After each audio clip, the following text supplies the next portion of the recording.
we move on, I'm at Chaplain Smith to stand by. Lorenzo Weber to come up. And Chaplain Rodney Smith.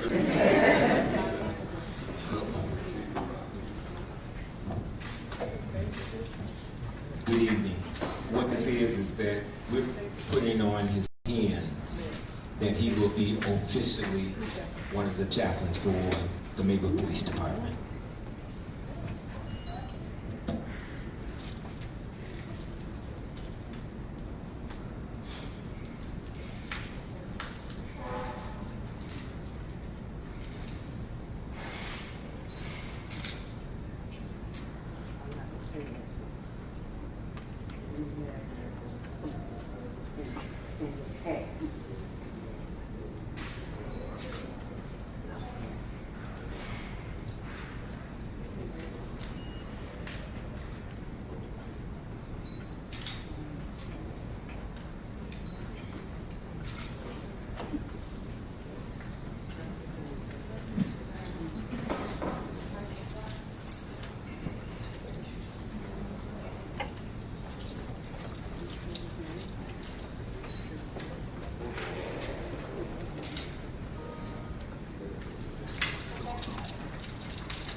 That's it.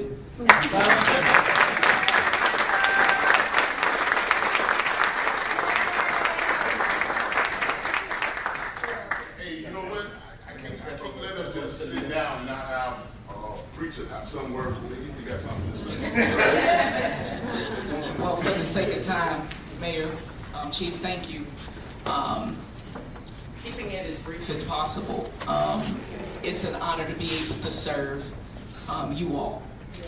Each and every day you all stand on the streets of this community doing things that keep it safe. That comes under scrutiny sometimes. And you have to take that everywhere you go. It's my hope to be a support. It's to be a support, a listening ear, whatever is necessary. I'm taking a lot of notes for Rodney Smith. He's a whole lot of fun. But it's a testament that God is up to something, and just to allow myself to be used as an instrument. This is not a glorifying thing for myself. I do ministry outside of this uniform and in the churches in this community. And it's with the very last breath of my body that I'll do what God has commissioned me to do. It's something that I take just as serious as the firearms that these individuals carry on their sides. Is because the armor of God sits on me. Amen. And so that's why we're here, and this is what we're here to do. So thank you all, and thank you, Chief, for your trust.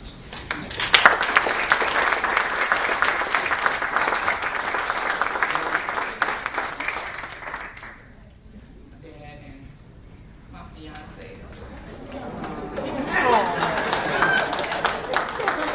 Soon to be wife in 12 days.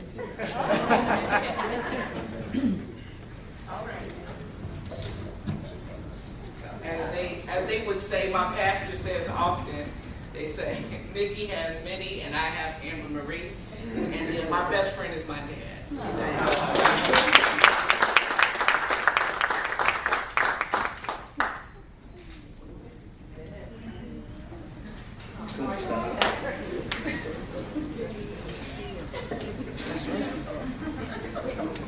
So, Mayor, board, hey, I appreciate you letting me have the opportunity to praise these young men and women in public. And I look forward to working with the Board of Fire Police Commission. I will keep doing this next month and the month after. So I fulfill my budget obligation. We're going to hold you accountable for filling that budget obligation with it. by the end of 2022. Huge thank you to the Police Fire Commission for making sure that for the officers that are in the current fiscal year budget that we're able to fill those positions that were backfilled, so we didn't have those positions for so long within the village of Maywood. Definitely want to thank the Department of Justice for granting us funding so that we can add an additional 3 officers coming into the village of Maywood as well. So really quickly, just to give a run through, because she was always like so modest, but a quick run through of the things that have happened since Chief Willis has come in as the Chief of Police. Real quick. Oh yeah. So 2 radar speed signs being implemented on 5th Avenue, appointed a deputy chief, appointed a record supervisor, conducted active shooter scenario training at Garfield School, and participated with the active shooter training at Stevenson School, deployed tasers and AR-15s, established a criminal analysis position to assist in investigation, established school resource officers in School District 89 and 209, established Homeland Security and Public Safety, hired 9 officers. So we have 5 new full-time, 4 part-time, with more to come by the end of 2022. Hired a new executive assistant, hired an investigation specialist to assist with cold cases, implemented 15 license plate reader cameras, enhancing our technology. The cameras are designed to capture license plates clearly so that they can be identified on video recordings. Established Peer Support Initiative, which was established under Lieutenant Diaz with 4 officers and 1 dispatcher trained. Purchased 60 radios for the department. Purchased speed bumps for 19th Avenue and Maywood Drive. Secured a grant to assist with the purchase of body-worn cameras of $16,000, and then was awarded over $35,000 in assets and forfeitures. So again, just want to say thank you to Chief Willis.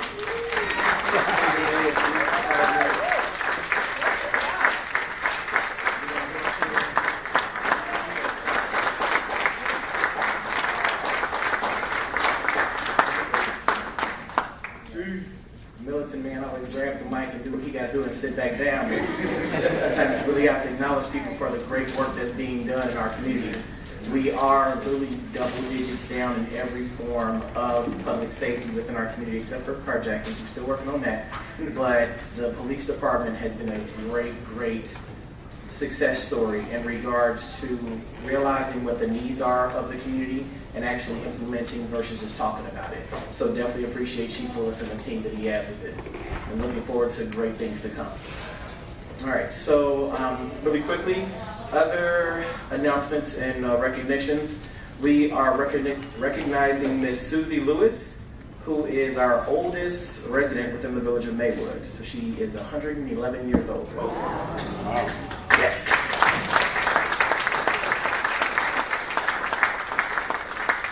So it says, birthday proclamation for Miss Susie Lewis, a resident of the village of Maywood, was born on August 11th, 1911 in Maddox, Arkansas, to parents Horace and Helena Jackson, and had 3 siblings.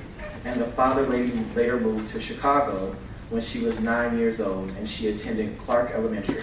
And Miss Susie later married and raised her 3 children with Randolph Valentino Booth, Constant Lee Cody Henry, and Alan Jerome Lewis on the west side of Chicago. And Miss Lewis helped establish the Pilgrim Rest Missionary Baptist Church on the west side of Chicago under the pastoral leadership of her first cousin, Pastor Matthew Thomas, where she faithfully served on the usher board for many years. And later in life, Miss Lewis moved to the village of Maywood in 1970 and has been a resident for the more than half a century and currently holds the title of oldest living resident in the village of Maywood. And Miss Lewis joined the Garden of Prayer Missionary Baptist Church in Broadview in 1970 and later became the treasurer of the Mother's Board and proudly holds the title as oldest member and mother of the church. And Miss Lewis is a proud mother, grandmother, Grandma Sue, Nana, Great Nana, G-Ma, Ma Lewis to 6 generations of many loving children. Be it resolved that I, Mayor Nathaniel George Booker, and the Village Board of Trustees and fellow Maywood residents extend birthday wishes and blessings to Miss Lewis in celebration of her 111th birthday on August 11th, 2022.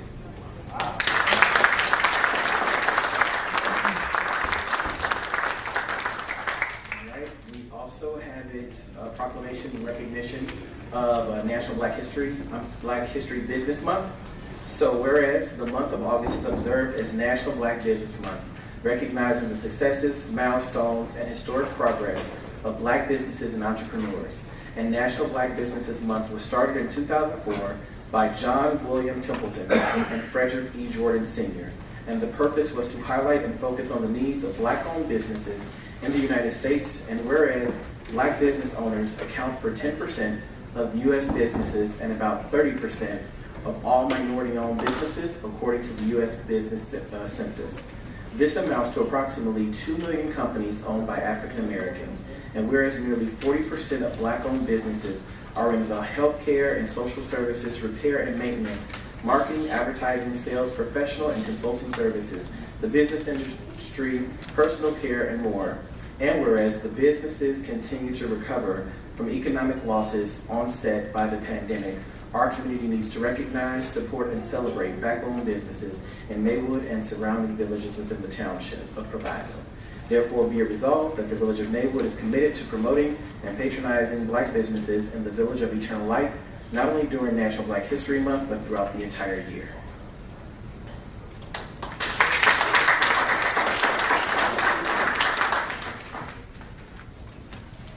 All right, so really quickly, we're going to go into Financial Management Report 7A, Financial Report by Director of Finance, Ms. Lanya Satchel, as well as 7B, Warrant List -22200-258 through August 10th of 2022, in the amount of $1,608,164.00.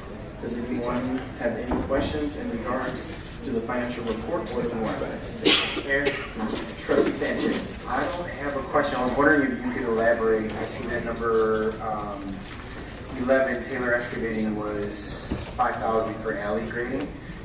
Can you let the town know what is, which ones are being worked on and which ones are still left?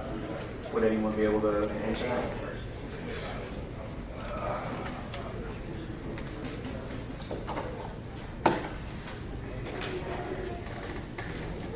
I guess in prep for winter season coming up as well, having these alleys graded for our residents is a must.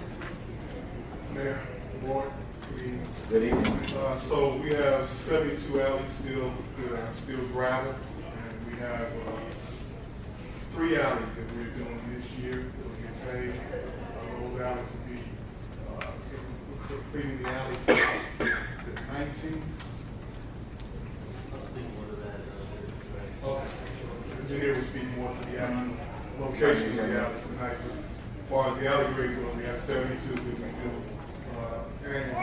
Try to do them at least twice a year. We only try to budget the amount to be that, but with the increase, COVID increase in pricing, we pretty much only be able to do once a contract, and then we wait to get our grader back from Bridges.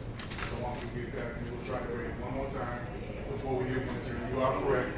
We want to try to grade them prior to winter so that they're even, the snow drops, so there's no rust, people are not dipping in and out.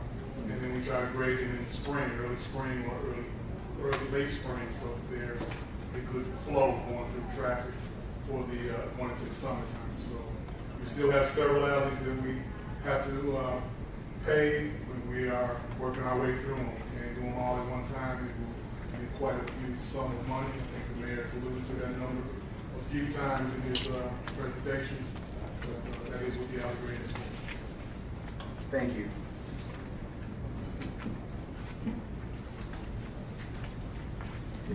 All right, are there any other questions? And the specific streets, maybe in your packet. Thank you. All right, does anyone have any other questions in regards to Director Satchel? Motion to approve. Well, that's not on this agenda.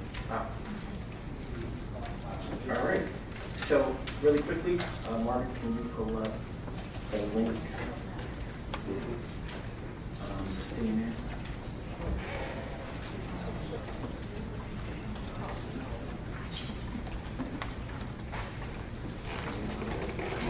So As can we get one of the doors open? As our IT manager is pulling up the link, if everyone was able to see the village newsletter for the month, we have our very own CNN hero right here in the village of Maywood by the name of Miss Deborah Vines from The Answer Incorporated here in the audience.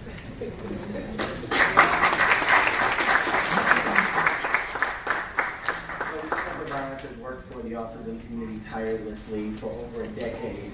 And what we're doing right now is pulling up her video to acknowledge the services that she does, not only to the village of Maywood, not only to the Proviso Township, but for the Chicagoland area, Illinois, and nationally. Ms. Deborah Vines is being acknowledged on CNN as one of our heroes of the nation.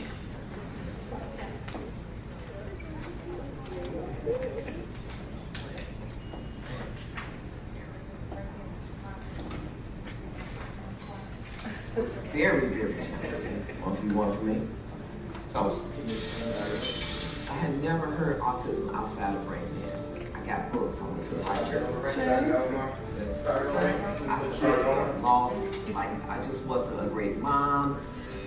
And especially, come on, you have a child, and the ultimate goal is to raise them to be the best that they can be for themselves. That's the same goal that we have as special needs parents. You playing, 1, 2, 3, bam. Being a parent of a child with autism in the 80s and the 90s was very, very challenging. 1 for me. Toast. I had never heard autism outside of Brain Dead. I got books. I went to the library. Shay. But I still felt lost. Like, I just wasn't a great mom. And especially in the Black community, the resources were very, very limited. Handsome! We started really seeing a lot of behavior problems in Jason about 3 years old. Fighting himself until he bled, headbutting, screaming all the time. And this went on for some years.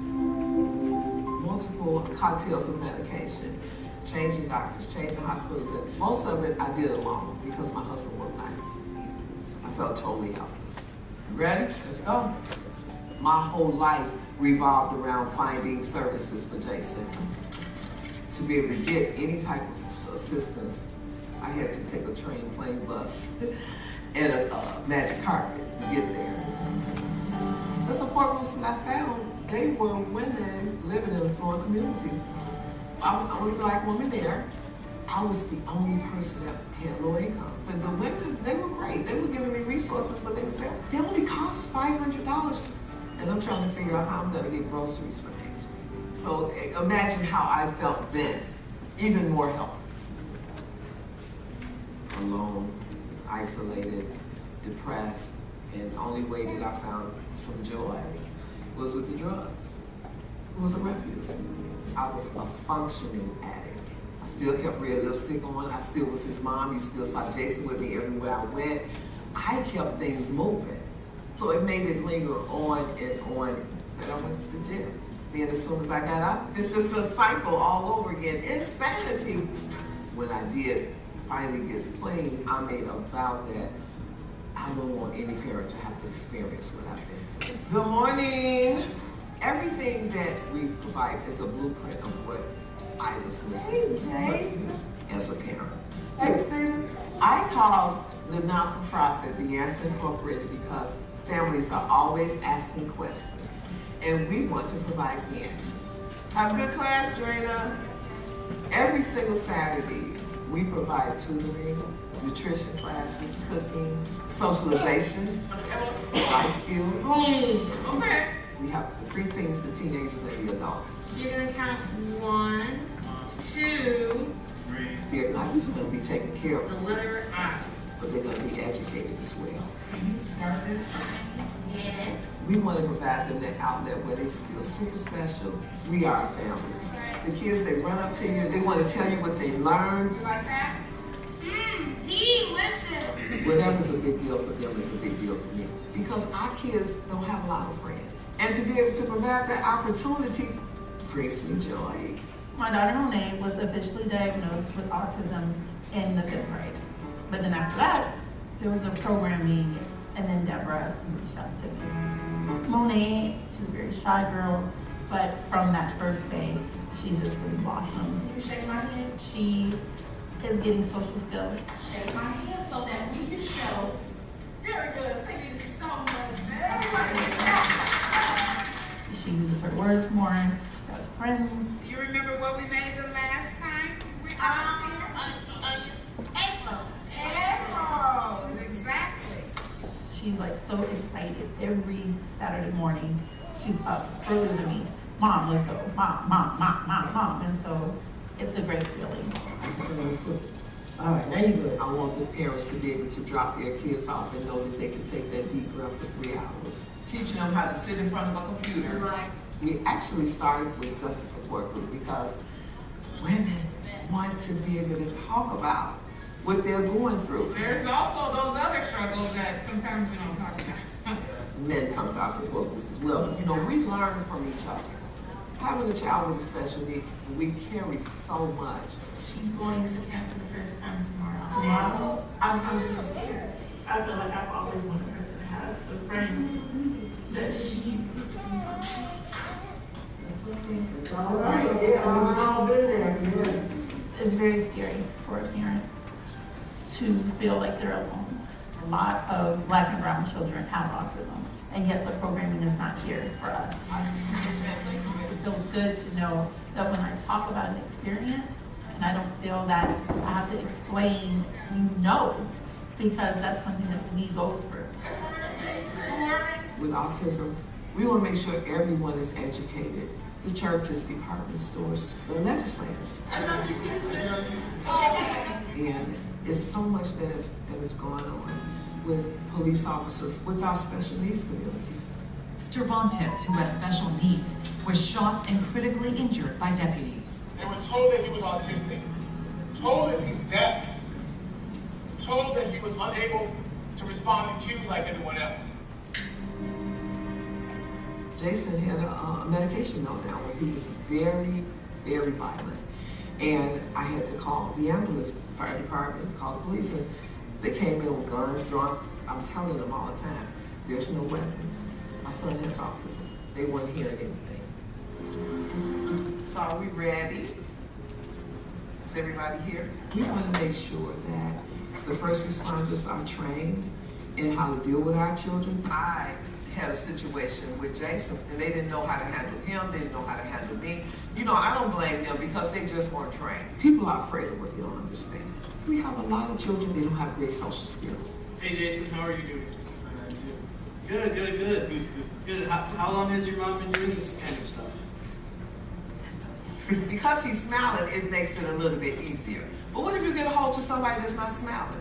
And they running around and they biting themselves in. And I'm proud to say that just about every village within the township has been trained on the signs and symptoms of autism. I was just like, wow, this is really informative, and I haven't had very much interaction with people with autism, so this is really informative, especially with my line of work. Thank you. See you soon. Ooh, Jason, I see you. Advocacy is a gift. I'm good at it, and it makes me feel so good. Well, then we could just start a parent group in your area. I love for them. That's my idea. You are beautiful. You are beautiful. You are kind. You are kind. The love and the support that Deborah and her staff gives, it makes me feel good. And I'm different. And I love every bit of it. And I love every bit of it. Thank you. The answer is really truly that. We've helped over 4,000 families. When I look back over my entire journey, I can't say nothing but thank you. Jason has taken me places that I never thought that I would go. But it made me grow up to a woman that I never thought that I would be.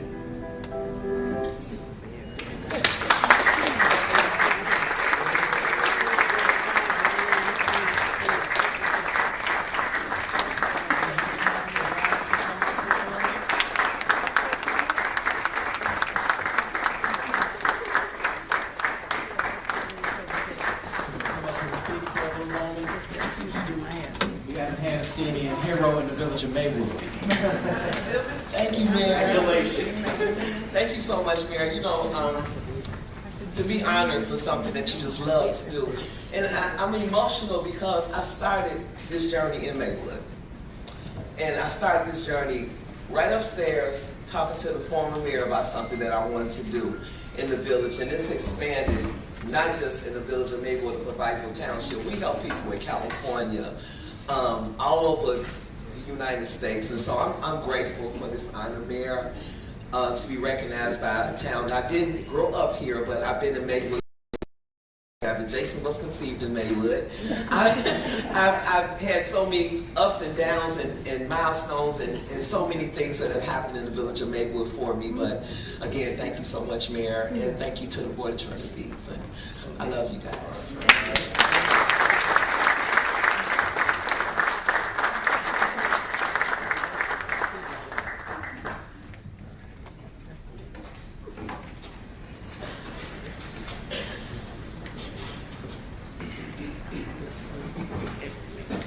Always a great time to share positive things happening within the community, right? All right, you know, keep that thing going throughout the rest of this meeting. So, we have special guests with us tonight from School District 89. And looking at the past of things that have been happening throughout the summer, throughout the year, in regards to school safety, in regards to ensuring that we're able to provide a safe environment for our communities, for our youth, for our teachers, and for the staff. The Maywood Police Department, surrounding police departments, School District 89 have taken various steps to ensure not only throughout the community, but make sure that it's safe throughout our schools. So we've seen different footage of different things taking place throughout the nation at various different schools. So the ask today was for School District 89 to come and put some ease to some of the minds of our parents, of our residents, and of our community as we go back into the school year, to show that every step and every stride has been made to ensure the public safety of our youth. So without further ado, I will pass it over to Superintendent McGraw. Good evening. Good evening. You guys hear me okay? Yes. All right, excellent, excellent. I would like the record to show that Mayor Booker stole some of our thunder when he mentioned some of our work with the Maywood Police Department. I would like to preface this presentation. Well, first and foremost, thank you for inviting us so we can share some information with you. As much as we would love to share all of the information in terms of what protocols and procedures we're implementing in our school district, we can't. So we're going to share some general information with you.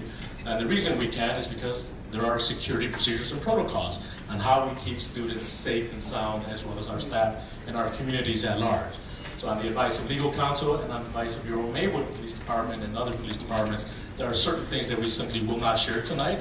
But one of the things that I do want to our community members and our families that are here, we have been a very progressive district for the last several years. We've initiated a lot of security protocols and procedures, I would say, in the last 6 years. In District 89, we take the safety and security of our students and staff extremely important. It's our top priority to make sure that our kids feel comfortable and safe coming to school, as well as our staff in the school. So we've invested a lot of money not only in safety, security, and protocols, but on culture and climate. One of our principals used to say, our children vote with their feet, and that means by coming to school, right? So if our kids enjoy coming to school, we're doing something right. We have a lot of our own teachers that have moved into the district so their children can attend our district. And that's a trend we've been seeing the last couple of years. So without further ado, we'll go ahead and move on. We have, I'll introduce two additional folks that are here with me. Sorry, see, I could go on for hours. To my right, we have Jim Breland, who is our business manager, but is in charge of some of our security protocols in the district. And a lot of you, I would imagine, know this lovely young lady to my left, Marsha Alexander, one of our school principals at Garfield Elementary School. So one of the first things that we look at in terms of our protocols and procedures is the Federal Commission on School Safety Recommendations. The top 3 recommendations they make is that we should have a strong security team. We've actually been working with a nationally recognized security consultant for the past 5 years, who's been working with us. In fact, after Uvalde and Highland Park, you may have seen him on TV because he's same consultant that is now consulting in Highland Park. We've been with him for 5 years. Security assessments, this is something we do annually. The recommendation is every other year, and we do this annually. We do it over the summer, we do it during the school year, we do it unannounced. One of the tasks for our security consultants is show up to the district, don't tell us you're coming, see if you can get into our facilities. If you can't, give us a call. How can we tweak things, tighten things up? He does have a badge, right, but he tries to do it, to educate us and to ensure that we have our procedures and protocols in place. And the development and implementation of appropriate plans for security and emergency. This is one of those items we cannot share with you, but we have a very comprehensive incident command structure that the Maywood Police Department, the Maywood Fire Department, Department of Homeland Security, our administrative teams have all been a part of to develop. You heard earlier from Mayor Booker that we have had an active shooter drill / training. That is something that we go above and beyond. The code, which I won't steal your thunder, requires a certain minimum. We go above and beyond that to ensure that it's realistic and that we know how to respond in the events, God forbid, of the real McCoy. And to that end, I'm going to be quiet and I'm going to hand it over to Jerry. Good evening. Thank you for this opportunity to share what we do in District 89. For us, it does begin with our management team. All the buildings are assigned a security officer to patrol the perimeter of the building, and really for us, we're in the institution of teaching kids. We're the business of learning. We're not, this isn't the natural component for us as a school system, but it's become the reality. And so this is an aspect that we spend a lot of time, energy, and effort working with our team on. What do we need to do from the exterior of the building to the interior of the building? We want our kids to see these things as normal, right? They're in the classroom, they don't need to worry about what's going on outside of the building. They're engaged with our staffs, learning high quality material. So our staff, our security team is checking the exterior doors on a frequent basis to make sure that nothing is propped open. They're checking the interior doors. All of our classroom interior doors are closed and locked at all times. Yes, as a former classroom teacher, and I think Marcia can probably attest to this, it's a hard thing and it's a hard to change, but it's a necessary component of our procedures to ensure that our kids go home safely every day to their families. All of our buildings do have an emergency operation plan that walks through all of the critical structures that we need to have in place. What do we do in the event of a soft lockdown? What do we do in the event of a hard lockdown? What happens when we need to shelter in place? All of these components are worked on in collaboration with our local first responders, police departments. Chief Willis talked about the school resource officer coming in. She'll be part of this process, providing us feedback on, hey, these are things that you want to consider to ensure you're doing everything correctly and that you're responsive in an appropriate manner. We've spent a lot of time, energy, and effort over the past 3 years on school improvements. If you've driven by our schools, you've noticed the changes in windows, and all of our buildings have now been retrofitted with air conditioning. So some of that past component of propping doors was as a result of buildings not being air conditioned. That's no longer an issue. All 9 buildings are air conditioned, 7 buildings are geothermal. Those systems work best with doors closed and locked. So it kind of helps enhance those pieces for us. We do have then secured vestibules at all 9 locations. It's at the main entrance to the building. 95% of the traffic and interactions with our school office occur in that piece. And it's not used as a drop-off area for bus traffic. So as part of the retrofit of air conditioning, we were able to look at our school facilities and say, hey, it doesn't make sense to use 9th Avenue at Garfield for a bus drop-off. That's a lot of traffic. Why don't we pull them on the 10th? We'll create a designated bus drop-off, so now we have an area where those kids can go and it's not at the main entrance. The main entrance really should be for parent traffic. It should be for those kids that are coming in late and tardy so we can get them checked in and secure and we know that they're there. Access control is a really important component of what we do as well. All of our staff, Dr. Miro mentioned, they have a badge. This is the only way that a staff member can get into a building. And if they're assigned to Garfield, they only get into Garfield. They can't get into Irving, they can't get into Emerson or WDLA. That's the only location that they have access to.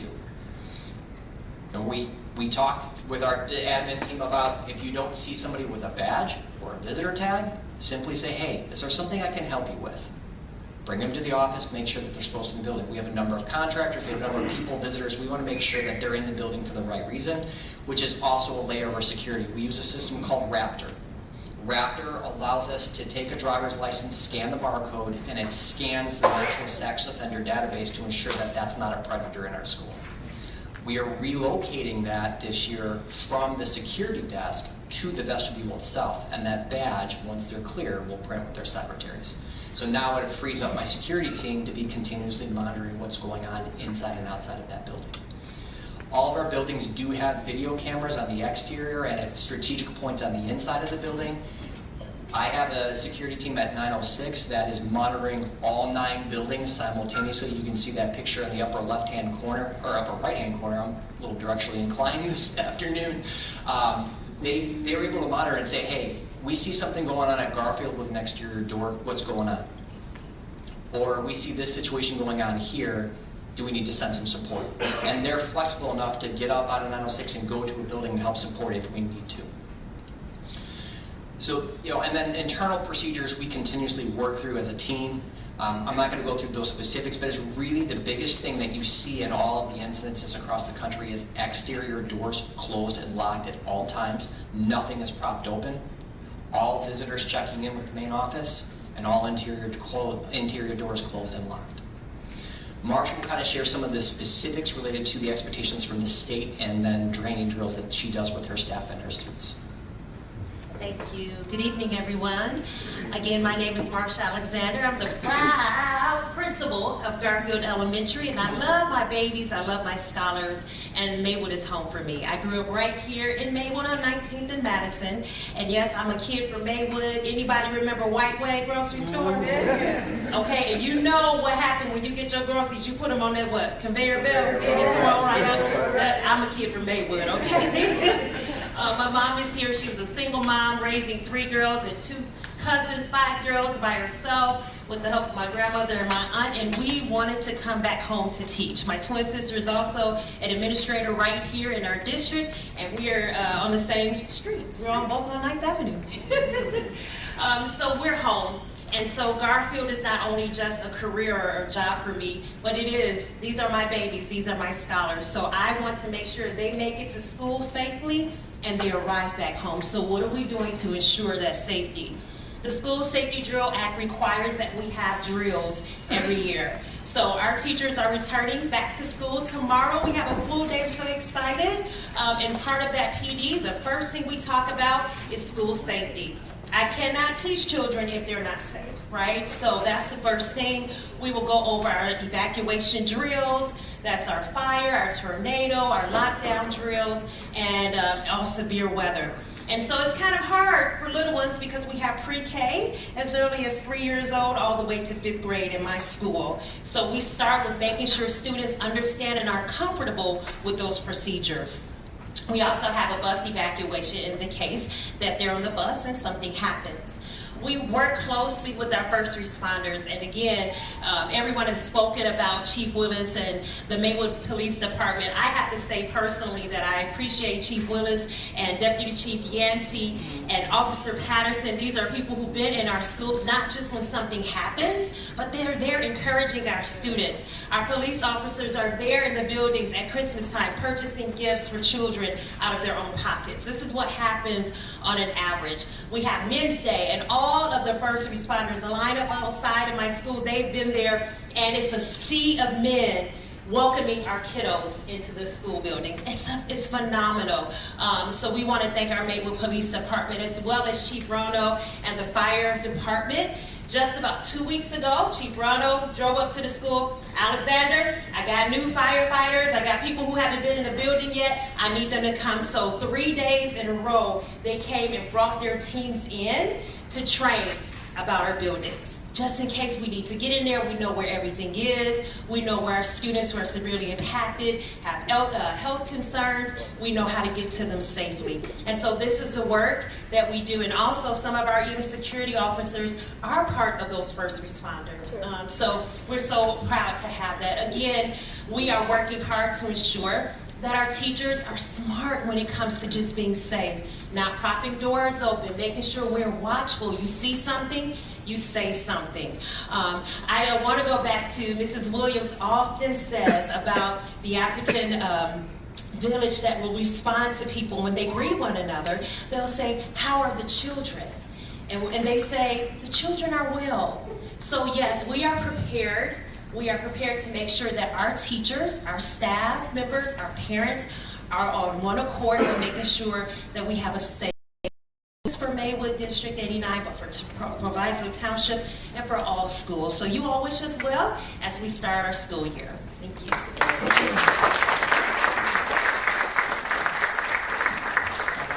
just want to thank the village and the trustees, the mayor, for approving the school resource officer for our district. We've met Officer Herrera. She's going to be amazing. She partook in our last training. She was there the entire day. Oh, perfect timing! Almost like we planned it. And we did plan it. But she's been fantastic. She was there, the deputy chief, the chief.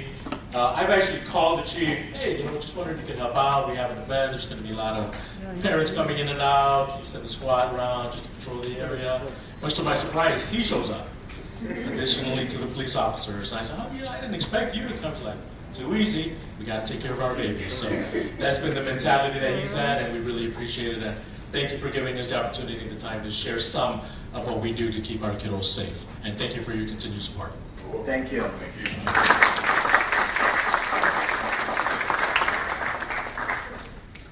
All right. So, in the spirit of moving right along with good news, we're going to move to 8B, which is discussion and consideration for the Maywood market as an update. So, one thing I can definitely say has rung loud and wide throughout the village of Maywood is that we need a grocery store. We need a grocery store, we need a grocery store, we need a grocery store. And I will say one thing that I made sure I did as mayor was I did not run promising a grocery store, because it has been quite the journey of getting me to the point of having an interested grocer come to the village of Maywood. Wow. And it's not because of our community, it's because of our location. On Cermak Road, on Roosevelt Road, and North Avenue, there's a lot more traffic that comes in and out of those corridors and those communities. So a lot of times when you talk to different grocers, they speak specifically about the location of the grocery store and how are we going to make sure that just more than the village of Maywood helps sustain the grocery store, because there's no grocery store in the Proviso Township area or in the Chicagoland area for that fact that is sustained only by one community. So it takes an entire village. So after many meetings, many pleadings, we had the owners and operators of Living Fresh Market that's in Forest Park come, and they've been to the grocery store several times at this point with their engineering team. They have walked through, they have done some testing, and realized that they would like to pursue an active investment in the village of Maywood by looking to have their second location as a Black-owned grocery store here in the village of Maywood. So with that being said, I have in person Mr. James Bluford, who is the manager of Living Fresh, who can just come up and speak to Living Fresh right quickly. For those who don't know, Living Fresh is in the Forest Park Plaza on Roosevelt Road, right behind the Taco Bell. Living Fresh was acquired by Living Word Christian Center, and it was formerly part of the Leamington family. In the old Living Fresh, there was a lot of items that were expired or a lot of items that were not name brand items. Living Fresh is currently going through a hefty renovation, and I will leave that to James to speak. On the phone, we have Ms. Melody Winston, who is the CEO of Living Fresh, as well as Mr. Michael Johnson, who's the lead engineer for Living Fresh. So if you grab that mic right there right there on your shoulder, and when it comes green, you can go ahead and go at it. Hi, my name is James Bluford. As I said before, I am the manager in the Fresh Supermarket. Put it at your mouth. It's on you, gotta hold it close. Hold it close? Yeah. Okay. I'm here on behalf of the Winston family, Pastor Winston. Hold it close. Okay. Well, anyway, as I said before, I am here on behalf of the Winston family. I've been in business for about 40, 45 years myself. I know I look young, but I have. There has not been any black minority supermarkets that I've seen in the last 50 years of my lifetime. I've been in the New York market. I've been in the Southwest and the Florida market. You know, I've been account manager for Kraft for 17 years, and everywhere I go, there's less and less minorities out there. Coming to Living Fresh within the last year, I believe that they're fully invested. They are committed to the community. Again, as Mr. Booker was saying, pick back on what he said before I got there. There were a lot of out-of-date products, you know, a lot of out-of-date products as well. And we're looking to change that view. We want to have the community engaged, you know, not just, you know, from an employee standpoint, but we want the community to come in. If they have questions, doubts, or anything like that, bring it to the table. Let us know what we're doing wrong. That's the only way you can actually fix it. Coming to the source, letting us know, you know, not being biased or anything like that, but truly, you know, coming in and letting us know what's going on. If there's any questions you want to ask me, go ahead and ask me. Like I said, I've been in the business for 50 years, and I'm looking forward to moving with the Winstons in this flagship. As he said before, if we can come in here into the Maywood area, I believe we can do some really fantastic things. Like I said before, engage the community in itself. Yes? Isn't Living Fresh like vending machines? Vending machines? Yeah, where you pick what you want, like vegetables, fruits out of the What, you mean like Instacart or something where you can call? Or? No, it's like a vending machine. No, it's a supermarket, yes. Supermarket, no, not a vending machine, yes. Okay. Are you gonna be available for the people in Maywood to talk to? Or do they have to go through a process to talk to someone? No. We'll be available. You know, you can come right into the store, you know, come to the service desk, or you can go online. She's got an online process going where you can actually go in and put an email out, and she will respond to you immediately. Okay? Anything else? Any other questions? Have you picked the location yet? Well, we have our first location, which we're in Forest Park, as I said before. We've just taken over the prior business of Leamington Foods. We've been there for almost 6 months. We're doing some fantastic renovations. If you haven't been in the area or in the store for the last 6 months or so, you should come by and just see what we're doing.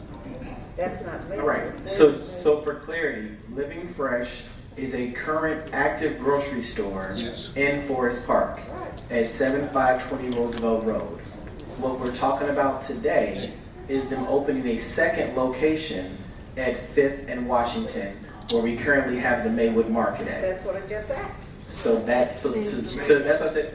Trustee, can you give me one moment, please? So to give the clarity. The one in Forest Park. I apologize. So what was the question? Mine? Yes. No, when you were talking, I asked you, where would it be in Maywood?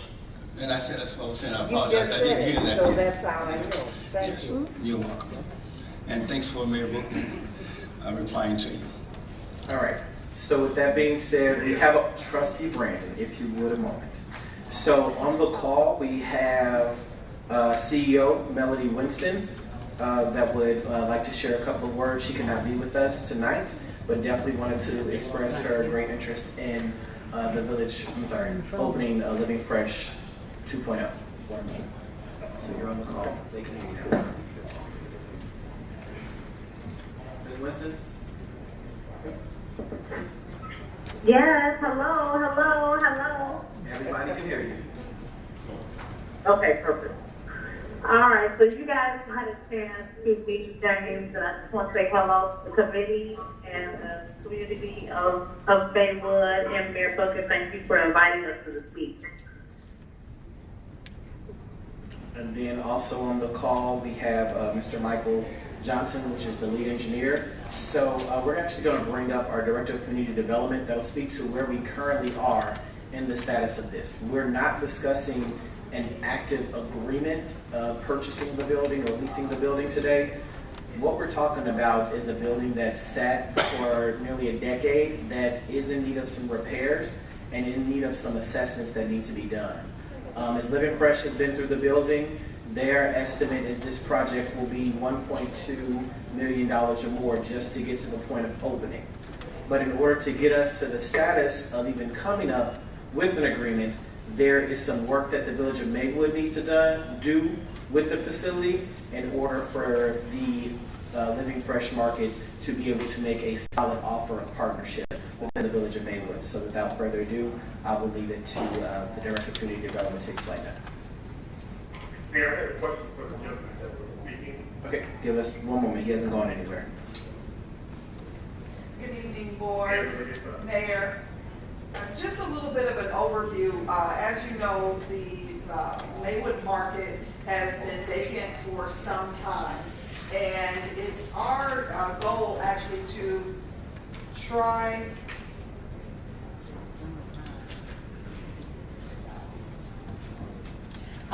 it's our goal in community development to try to have what we call shovel-ready projects or buildings in this case. So we are working with our code department.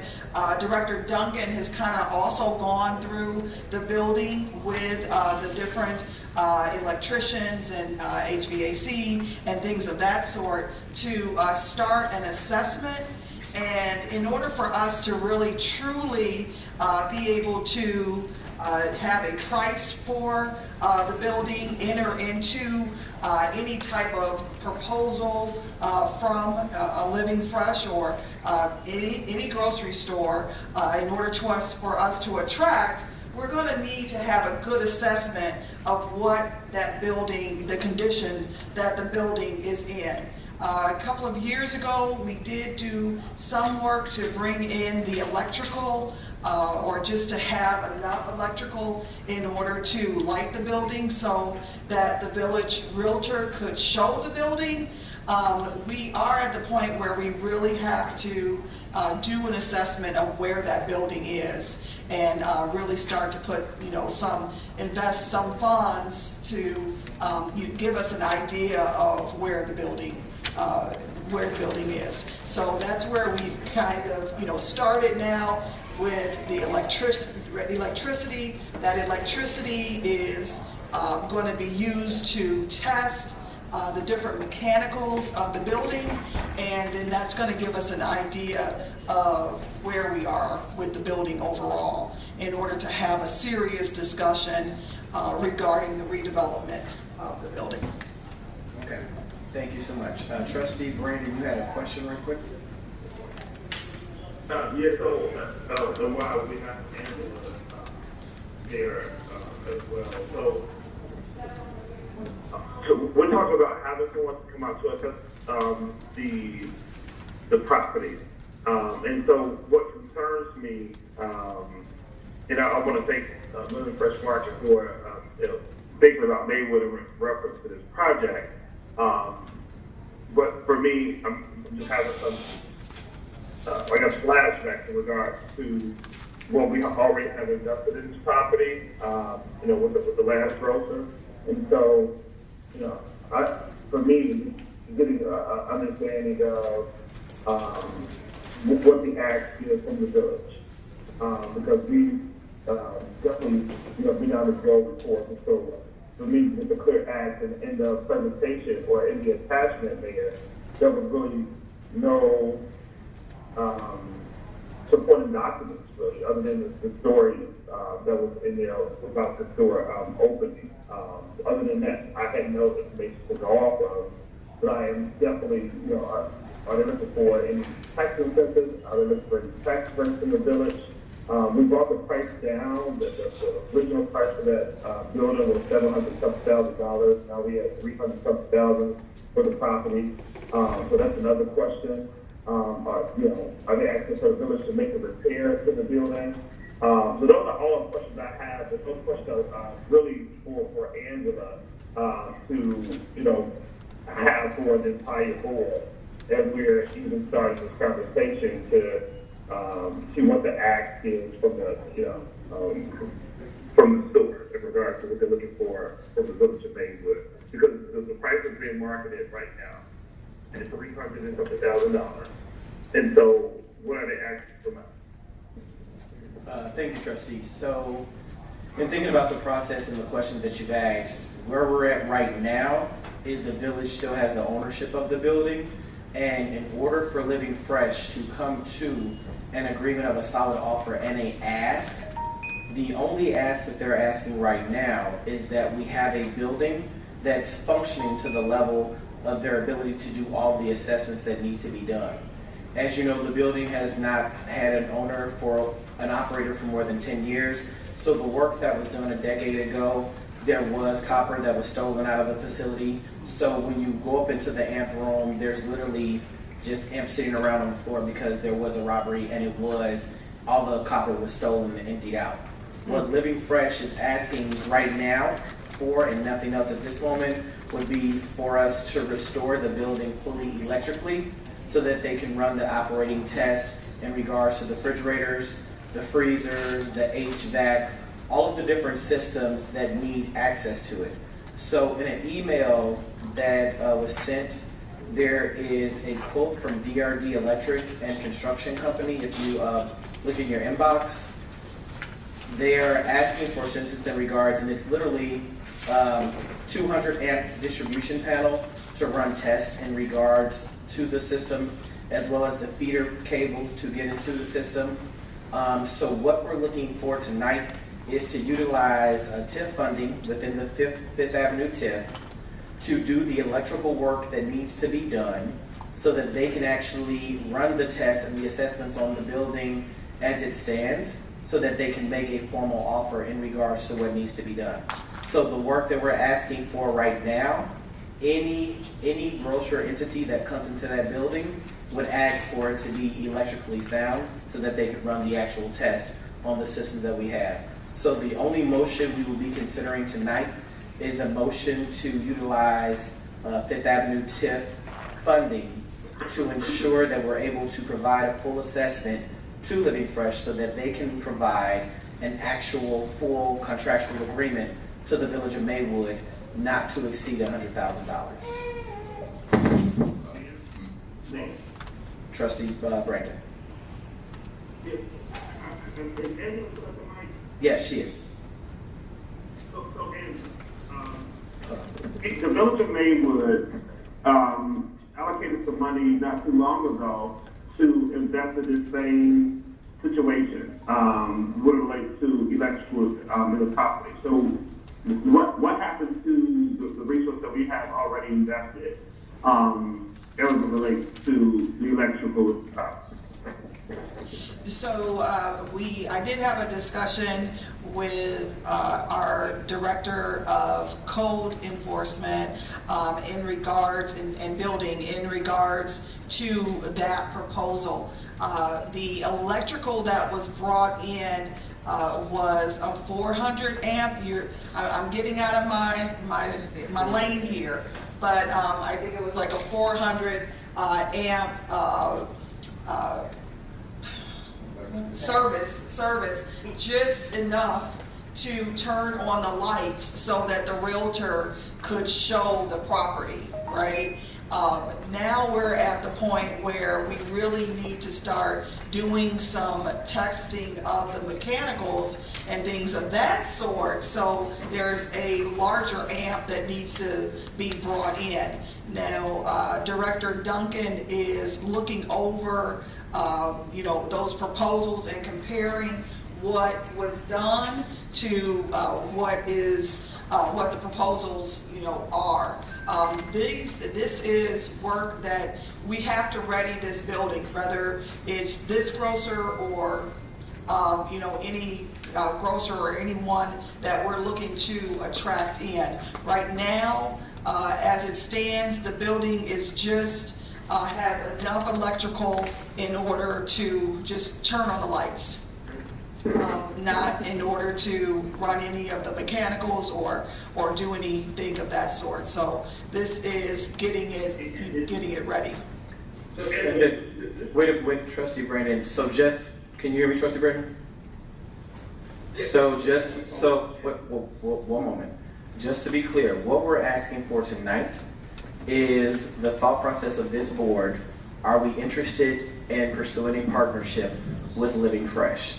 This agreement, the funding and everything would have to be ratified at the September 20th meeting. So we would be able to discuss that further. Right now, what Living Fresh is interested in knowing, after they've spent time bringing their engineers into the building, bringing their assessors into the building, and identifying the gaps that we have within the village to make a full and complete offer, is the village of Maywood willing to be that partner to make sure that they are able to fully assess the needs? And the only readiness ability for them to do that is for us to put that wiring back in that was stolen over the decade that the building has been empty. So that's the ask for tonight. It would still have to be voted on and ratified at the next at the next meeting. But you have a follow-up for Ms. Smith? And the other thing. Wait, Angela, speak. I was just adding that any proposal has to go through. It has to go through the process. This has not been to planning projects and development, and it has not been to the planning and development committee. So it still has to work its way through, the protocols. However, it's difficult to get there when we have a building that we have, no idea what's going on. We don't have a clear assessment of what's going on. So whether it's Living Fresh or another developer. The other area which was not mentioned is the finance committee. Making sure that we have the resources. This wasn't budgeted. This wasn't part of any budget that I was a part of. So that's when my gaze should be a part of the conversation. So it appears to me, based on this conversation, that we're putting the cart before the horse in regards to doing our due diligence to make it clear on all ends that we are positioning ourselves to move forward, with this development. So, making sure it goes to the finance committee, that there needs to be a special meeting held or what have you, making that the case. But to bring this, and I should have this a part of any attachment and I was looking at, and so that's what the other concern is at as well. So for me, it's making sure that it goes through the proper channels, making sure that we dot every I, cross every T, as we are moving forward with this as well. And so I would like to see this matter actually go to the finance committee to discuss before we talk about spending $100,000, which we did not budget for this year. So that's where it should go. All right, Trustee, thank you for that. As Director Smith was stating, this is not to spend money tonight. This is to see the village's appetite to enter into a partnership agreement for a grocer. If we are in agreement to move forward, understanding that we would need to put some upfront money as the current owners of the building, after this meeting, it would go before the Fiscal Accountability and Public Transparency Committee, because although this specific project is not budgeted within the TIF district, there is $100,000 in our TIF district to fund the project. And literally, tax increment financing districts are designed and built for such a project as this. So the first step,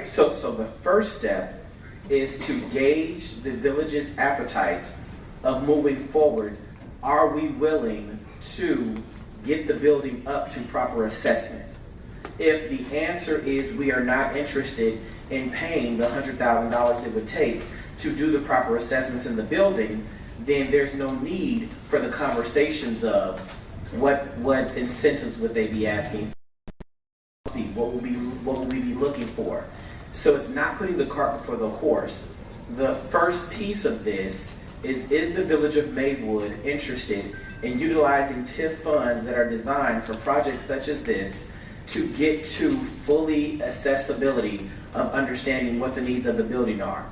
So that if the answer is yes tonight, it goes to the Finance Committee.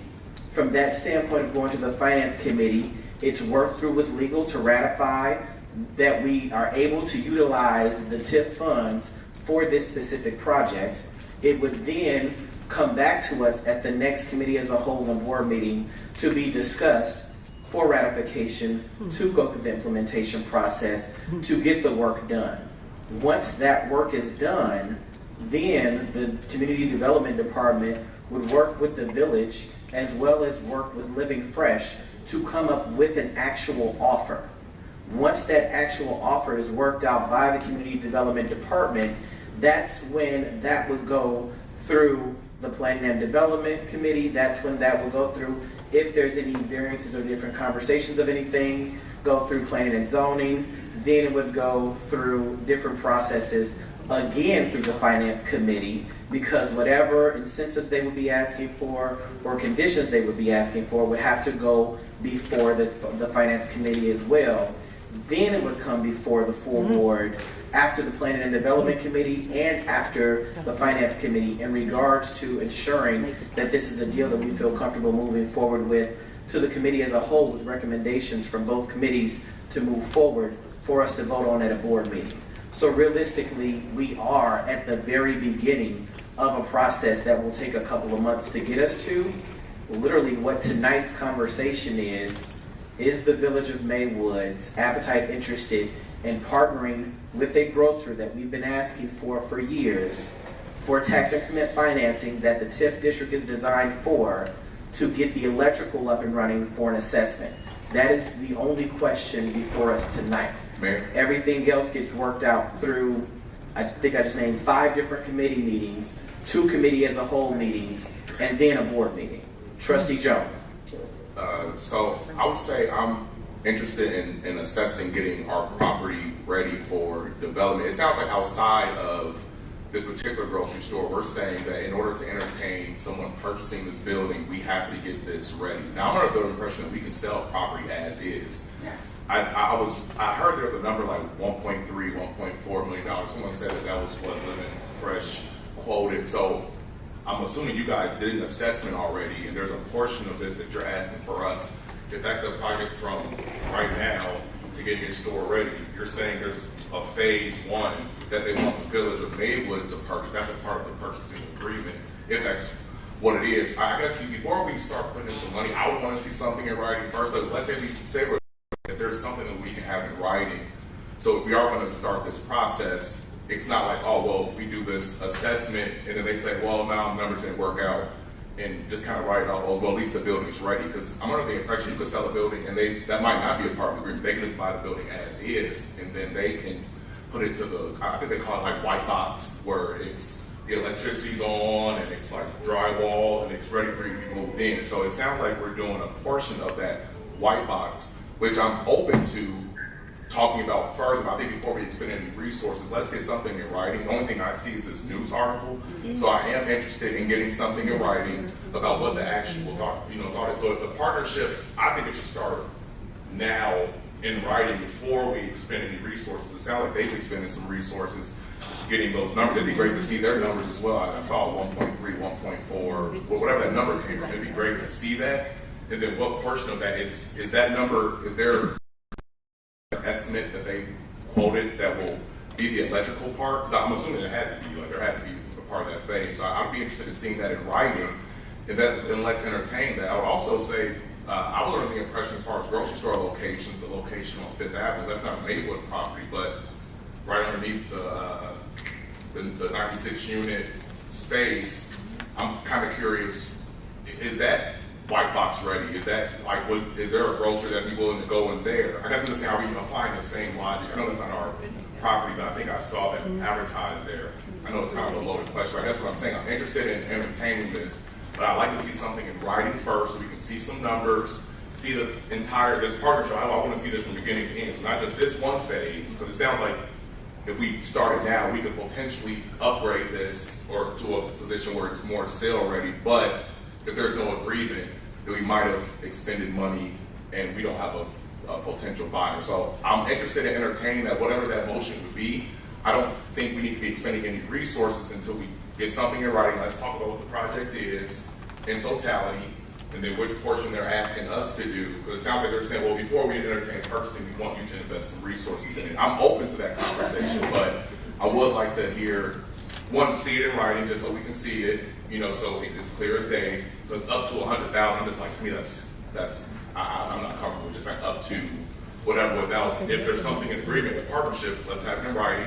And then at that point, understand the dynamic. But I'm not of the mindset you have to do this, because people purchase properties as is all the time. And I don't think we've been required to bring it up to a certain status. I'm open to that to get a grocery store. So let me be clear, I'm very much open to that, but I would want to see something in writing first to make our agreement a little bit more concrete than just an idea. It's a great idea, but I would love to just see something in writing. So whatever motion we have to do to entertain this agreement without any commitment to resources, I think that's fine. Let's get something in writing. Let's see how much it would cost, the entire project, get it in writing exactly what you want us to commit to, and then we could do this through the finance committee. But that was just my 2 cents. Before we do this, all I see is a newspaper article, and I just don't feel comfortable expending resources without some quotes, without seeing the full project, without understanding their financial situation. Do they have the capacity to purchase right now?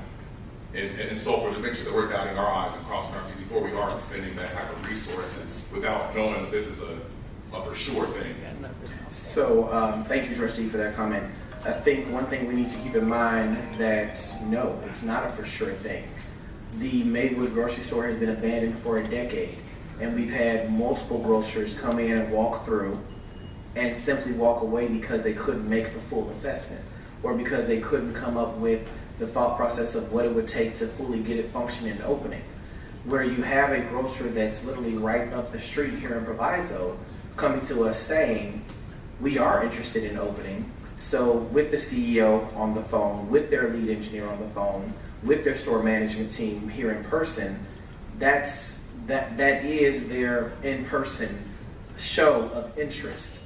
At this point in time, a letter of interest could go before the finance committee.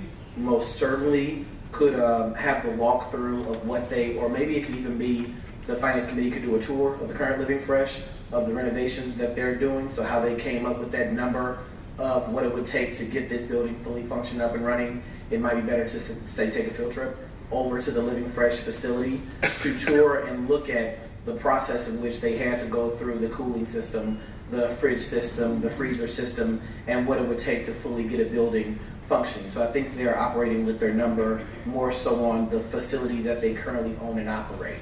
To say that we need a signed agreement that they can't back out, again, I don't think we're at that stage quite yet. What stage we're at is we have an interested grocery party that would like to move forward with the interest of making an official offer, but they would like to know everything that they're getting. So it's, say for instance, if you're saying, I'm interested in buying your car, but I would like for you to pay for it to go to the dealership and get the assessment before I make the offer. That is where we're at right now. And fix it. If there are any issues, you would either fix it or consider it in the sale price. So I think right now, the next phase of coming before the finance committee would be either having the finance committee go to the grocery store so that they could see and speak to the numbers that they had to go through at that location, because they purchased it within the last 6 months. So right now they're still in a little bit of the construction phase. So maybe it would be better to go to that facility, do a tour, and then walk through the cost of what they're going through physically right now with the increased cost of labor, with the increased cost of materials. And then from that standpoint, come back to the finance committee with, this is what we would like to do at at the Maywood Market. In order to get to this of what we would like to do, that would total the 1.3. The first step we would need is to get the building fully functioning electrically. So if I'm hearing what you're saying, your appetite would be, yes, I am interested in this.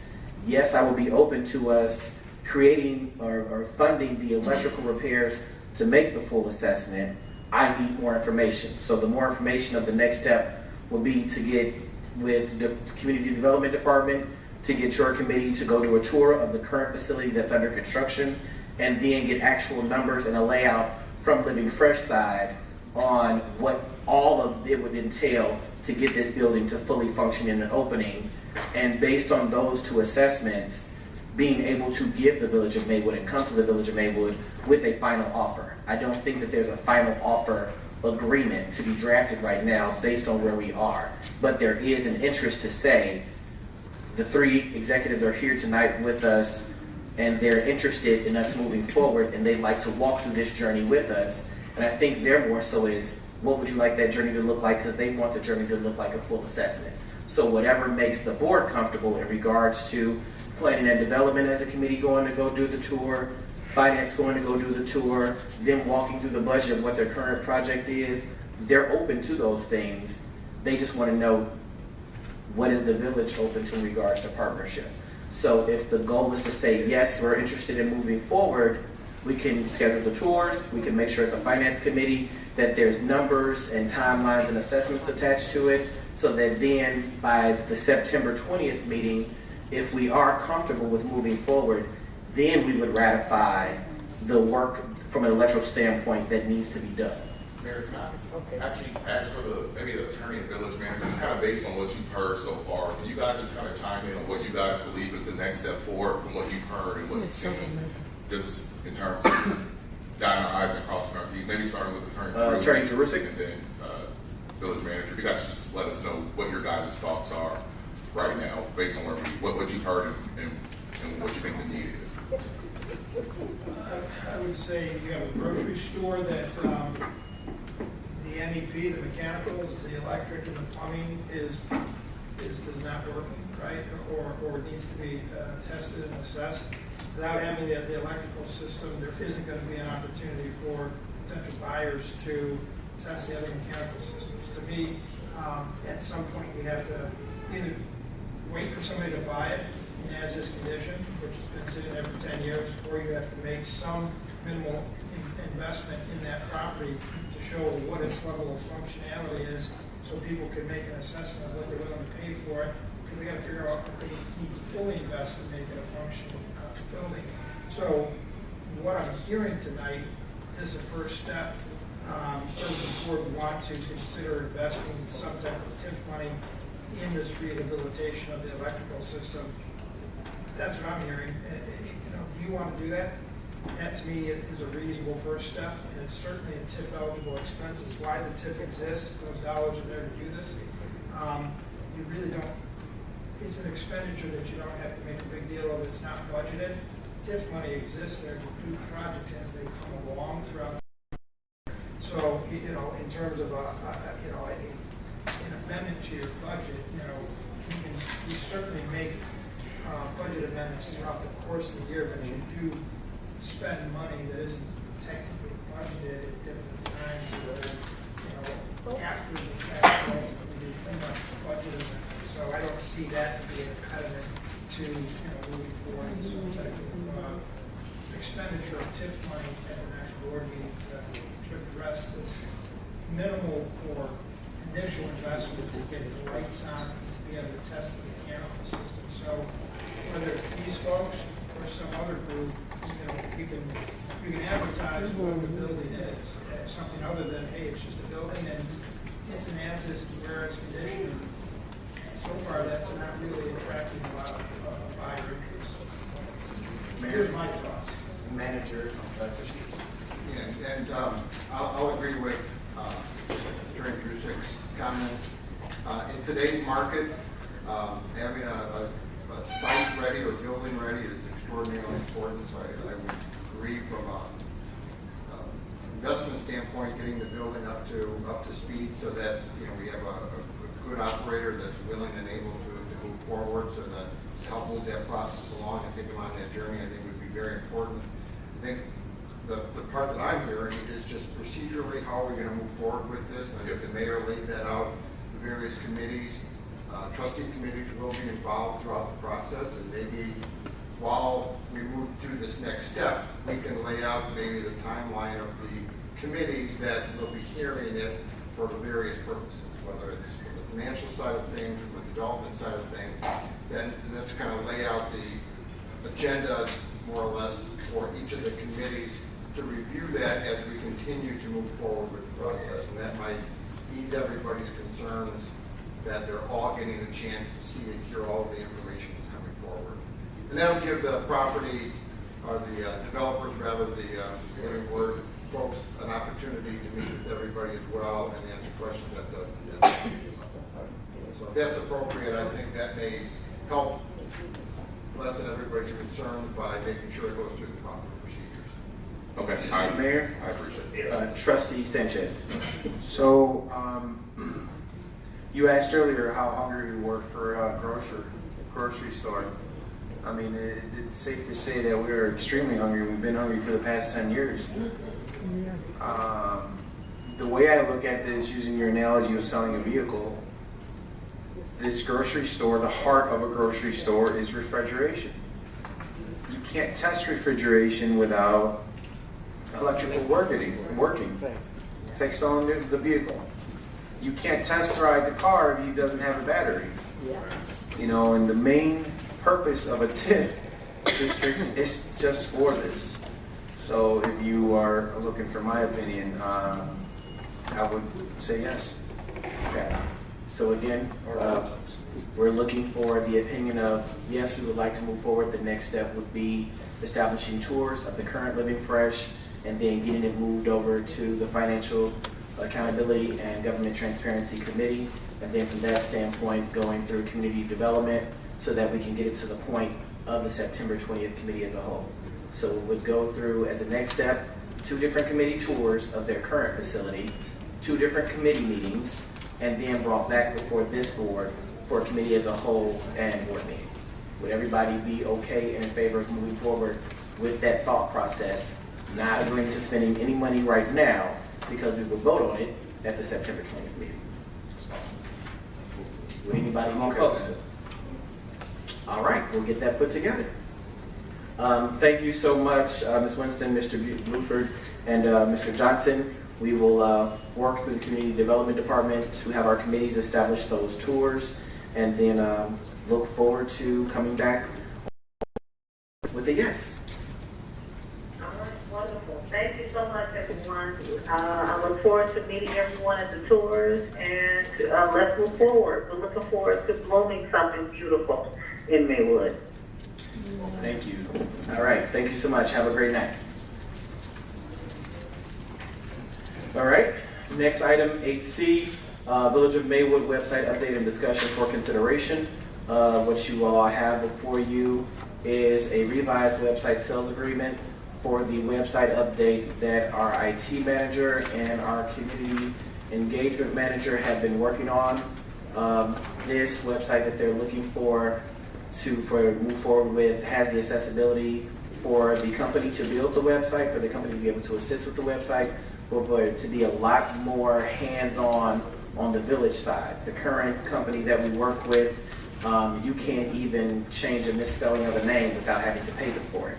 So what this company offers is the ability of partnership as a hybrid, working on the site as well as at the same time providing the ability for the village to handle some of the physical hands-on aspects that we've been paying the other company for so many years. So are there any questions, or can we get a motion so that we can move forward with the new village website? I have a question. Trustee Jones.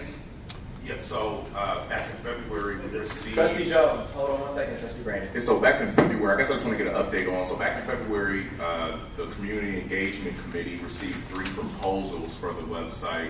One was from GovUnity, one was from UniWeb, and one was from GovOffice.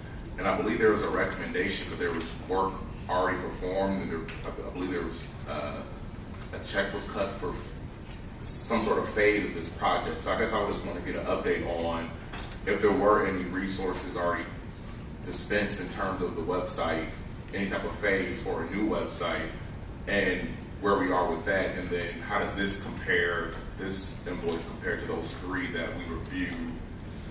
And just want to make sure that we're all on the same page with those three. And then this one wasn't, I haven't seen this one before other than tonight. So I guess I'm just kind of curious, how does this match up in terms of the direction that we want to go? So, just to give an update, we did not expense funding for the new website.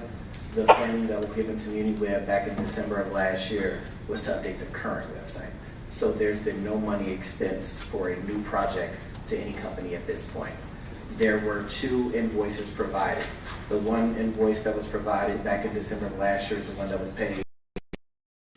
And then there was the proposal that was given with the other work. But this has been, Ms. Banks is our community engagement manager that would handle the website, and our IT manager, Marvin's baby.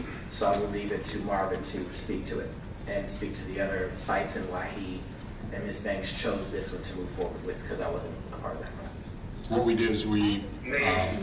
One moment, IT manager Marvin speaking right now. Give us one moment, Trustee Brandon. We polled and looked at the various proposals, and we decided to go with Revise. Revise seemed to give us the ability for Ms. Banks or anyone else to be able to make updates to the website. The problem we have right now with MuniWeb is, just as the mayor said, whenever we have to make any changes, if the clerk want to send something, we have to send it to them and get it approved and pay for it. So this revised website will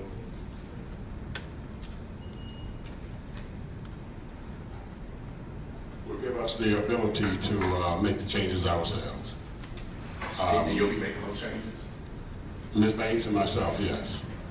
And those changes basically are just PDFs, updating like meeting agendas and stuff like that. But they're going to redo the site, make it look more modern. That's one of the reasons, the major reason. All right, so then we have Trustee Brandon has a question. Then after Trustee Brandon has the question, then we'll go to Trustee Reyes Plummer. But if you're able to go into the board books, you can see the MuniWeb proposal redesign comes with a $450 monthly fee, and it was nearly $9,000 to get it started. And then also again, that is a restricted space of they do everything. So there would be that ongoing, never-ending $450 fee that this proposal is saying we'll build it for you, we'll help you manage it, but you all are actually able to be hands-on and manage it yourselves with uploads and different changes as well. So, Trustee Brandon. Yes, thank you, Mayor. So it appears that staff is being used to circumvent processes, right? And so the first thing is, so we've had a lot of conversations pertaining to this whole website situation, and so we put out a process, one that was transparent, in order to make sure we had 3 companies to submit proposals to us. We netted and vetted those proposals, and due to the work that had already begun with MuniWeb in regards to redoing a website, we had already allocated village dollars in order to do that. And so they were already paid for step 1. And so that's why when it came to our committee, and when we looked at the work that they had done, it was mentioned other towns are moving away from this particular company, but they just recently have redone the website for the village of Westchester and some other communities that we were able to go on and look at the quality of work. And so for me, it's a little frustrating because we had a lot of conversation on this, and it appears that we're utilizing staff to circumvent the process because this hasn't come before my committee, and now we pop up with one company. After we had 3 companies, this company wasn't even in at the table, or wasn't even being reviewed at all. And so now we just pop up and say, oh, Ms. Banks and Marvin are now in charge of this process, and they've identified who directed them to do this. Did the village manager direct them to do this, or who instructed them to move forward in this fashion? So, I think it appears and they utilize the staff in order to do it. And it's very much concerning because we had already spent hours, and it's just a waste of folks' time to be going over things when it's going to be certain this. And so for me, we made the best decision on behalf of not only could they perform the work, but we had already spent money that we're going to have to re-spend with a new company to start from ground zero. A company that wasn't even at the table for discussion at all. And so I'm a little concerned about this, and this needs to come for the proper committee, which is the committee that I chair.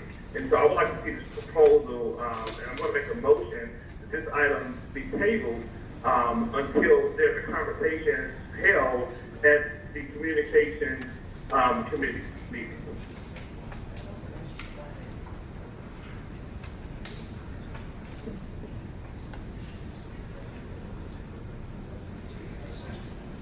Second. So since the request has been to table in the middle of conversation, we legally have to call the roll. So if you have a question, you can put it down so that we can bring it back for actual discussion. So it was, the motion was to table.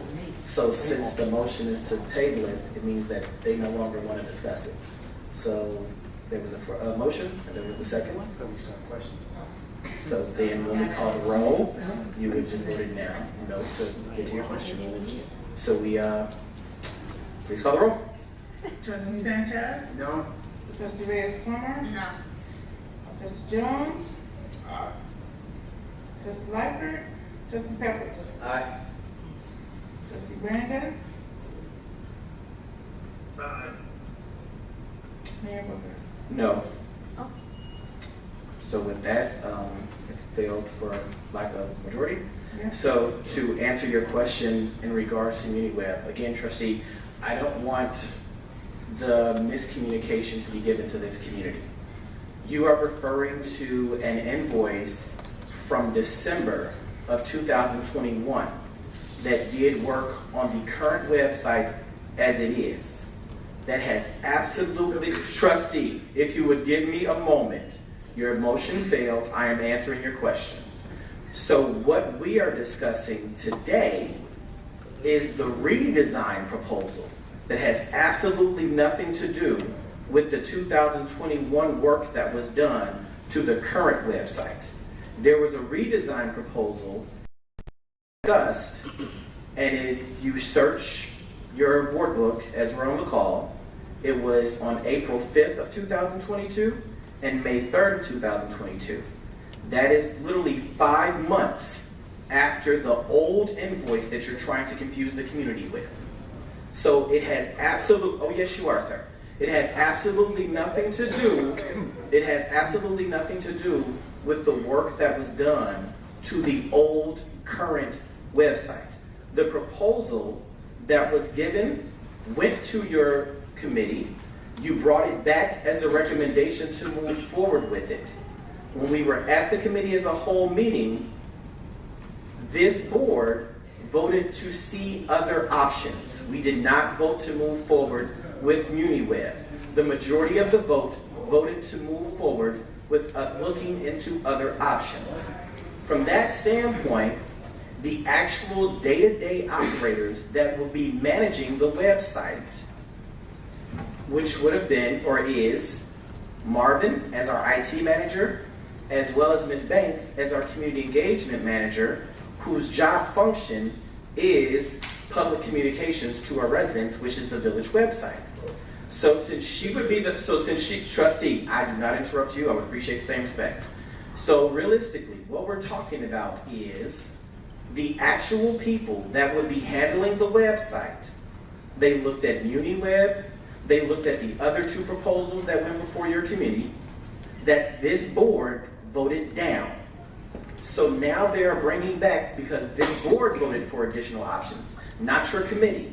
It's coming before the board to say, after a few months of them doing web calls, After a few months of them exploring the different options and looking at different websites, the two day-to-day operators that would be handling the village website, once it's designed and updated, would like to move forward with this proposal.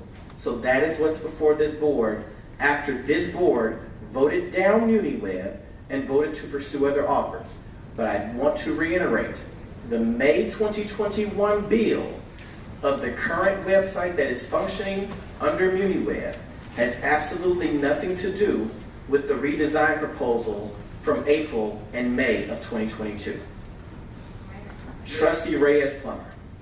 Are there other websites or communities that we can look at on there for an example? Yeah, this company Revise, yeah, they did send us a list, so I can. Can you pull it up right now? I mean, we're here. Can you just? We have our list. I mean, if or you could just name some of them, I could. I don't remember the names. I can look at the email. I'll look at the email. Okay. And then my next question would be, how user friendly is it on the mobile app? Because I mean, And that was the makes a big difference. that was the added feature.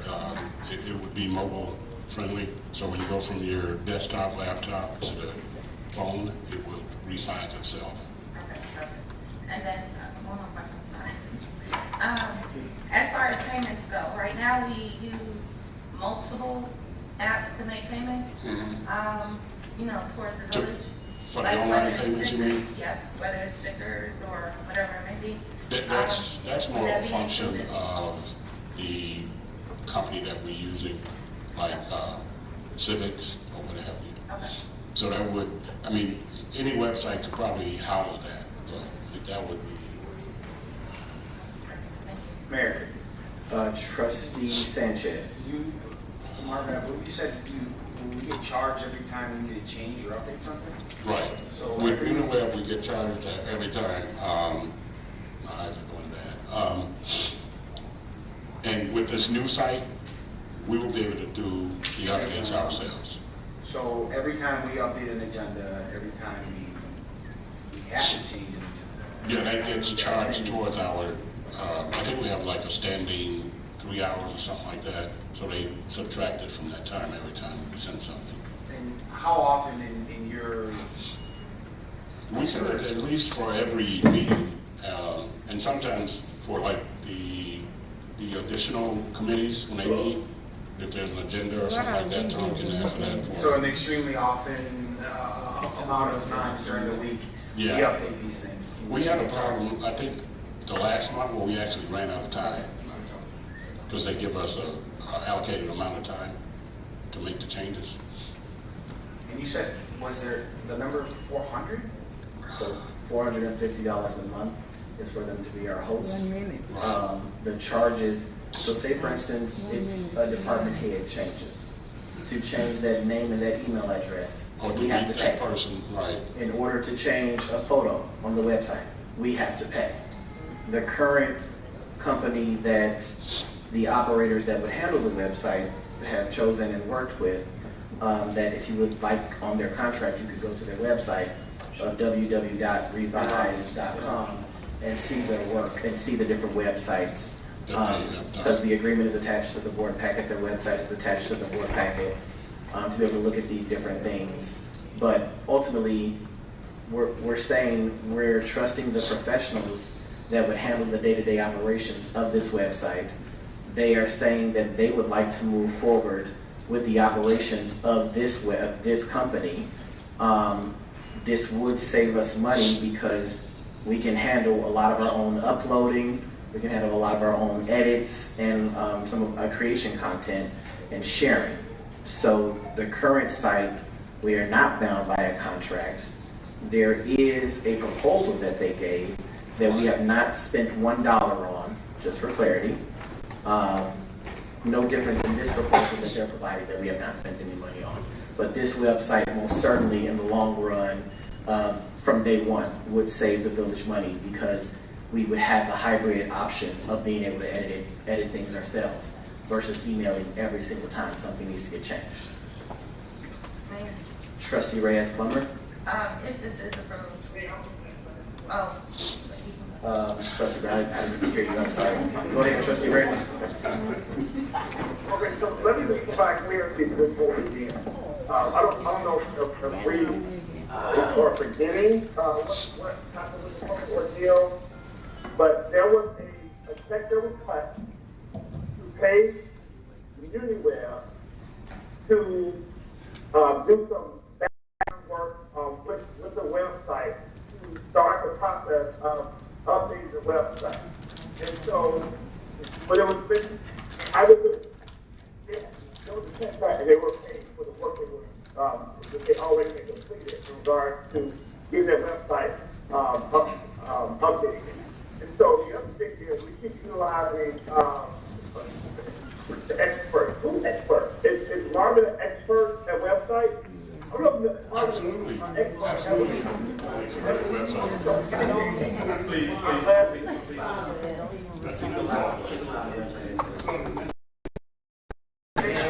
And so you keep mentioning you explained in regards to an expert. And so it wasn't assigned to Lysandra Banks or it wasn't assigned to Marvin to spearhead this whole website situation. So that's who it is. Because if you recall, your village manager was Chastity Wells Armstrong. He was spearheading it after there was some confusion with this whole ordeal. She said, there was a check that she was saying she was refusing to cut or sign or whatever the situation was. I'm not sure what it was. But all I'm saying is this. The village of Maywood has spent money already. Now, if you want to spend more money, this company wasn't even a part of the conversation. It wasn't part of the three proposals that was even submitted in the beginning. So who identified this company? Who vetted this company? There was no communication from our committee in regard to this company from either person that you just mentioned, from Marvin or Ms. Banks, in regards to choosing a fourth company to come in that wasn't even part of the original proposal that was sent for review. And so, again, it's concerning, and we have the conversation, we have this committee set up, and they're out. They mean nothing. Because what happens is we find staff, and we have staff to circumvent the process that have been put in place. Now, you, Mayor, you put these committees in place, but when you want something done, you utilize staff to try to circumvent. So now you're trying to empower them. Well, they identified something. Oh, no. I find that hard to believe. And if they did, they still should have worked through the right process, which means to bring it to our committee for some conversation in regards to what our recommendation was on this new company, and then it should have came back to the board. Okay. Yeah. So, for a point of clarity, if it would be so kind for the Director of Finance to clarify, there was a check cut to MuniWeb, that is our current website host, for a bill of work that was done for our current website. Check cut for any redesign proposal, because the redesign proposal was voted down. The check that was cut, one moment, trustee, we're getting to that. There was no check cut for redesign work because the proposal was voted down. The check that was cut was to update the current website that MuniWeb today currently manages, that we are literally trying to move away from. Can I get a point of clarity on that? That is correct. That is correct. Thank you so much, Director Satchel. Much appreciated. So we can kill that thought process. So your other question that you have, Trustee Reyes-Plummer was asking a question. So this, again, we're going to go Robert's Rule of Order. You've spoken twice. So we're going to go to Trustee Reyes-Plummer. Just my last question, I guess. If this is approved tonight, how fast and how soon can we get this up and running? Correct. Yes. We're asking the IT manager that we just approved his contract at the last board meeting as an IT expert. Answered by the company that's doing the work, but I can assure you that we will get this done in a manageable time. And we're looking at, we doing the way, the look and feel of the site. If we continue with MuniWeb, we're just going to have the same thing. No, I'm talking about if we go to this. If we go to this, I can't answer that, but I can get that answer for you tomorrow from the vendor. They would be the only person that could answer that, to be honest. Mayor? Trustee Jones. Yeah, my last comment, so let's pull up an email. This was from MuniWeb this isn't from MuniWeb, this is from our old village manager, but it was pertaining to MuniWeb about the website redesign preparation. So this email to the entire board, this was March 15th. It says, I spoke with MuniWeb today and asked for additional details related to the invoice they submitted. The work they started was phase 1, which is considered pre-design. Much of this is prep work before they actually transition of the new website is completed. I think when we were under the impression that these offers were for a new, or I guess you can use this anonymously, whether we're updating our website to be better or if we're getting a brand new site, which I would think that that email address is, not the email address, the actual site is different. But it's gonna be the same site, right? It's just, we're upgrading. Is it gonna be a whole new site or is it gonna be So it will be updated to be maywood-il.gov. Okay. So we already went through the process with the federal government to get the ability to use the .gov aspect because there was a process that had to be gone through.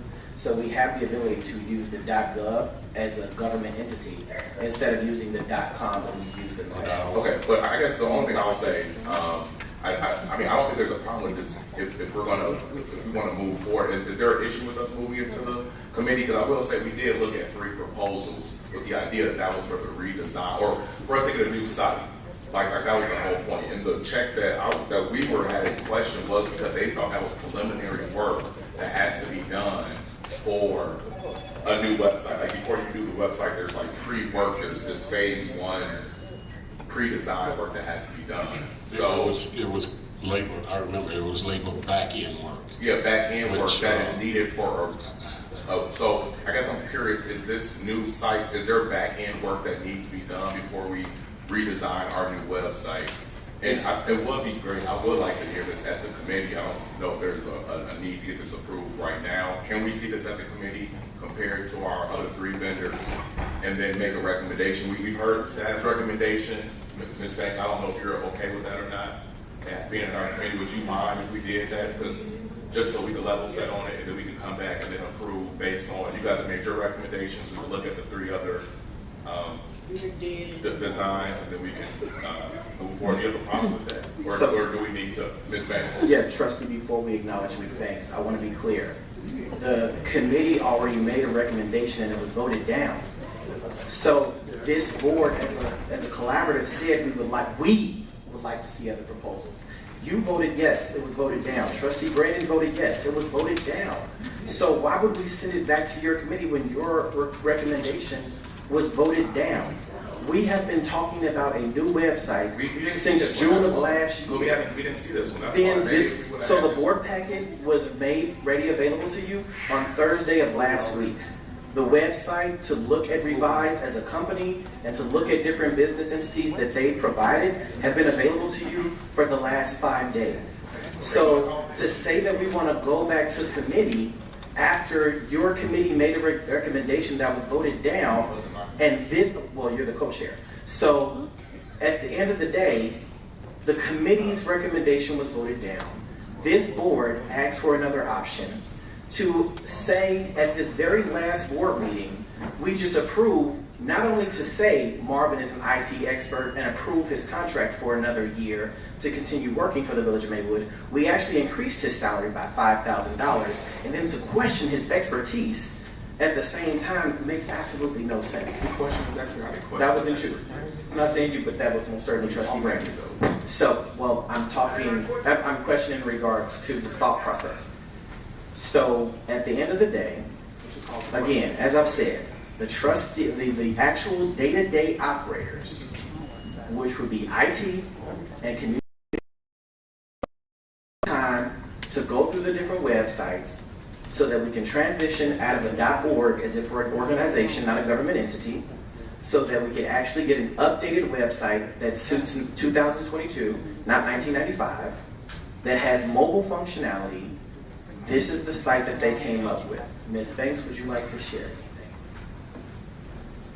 I just want to also give Trustee Reyes Plummer wanted some websites that we looked at, and I do have those from Illinois. So we did Tilly Park, Thank you.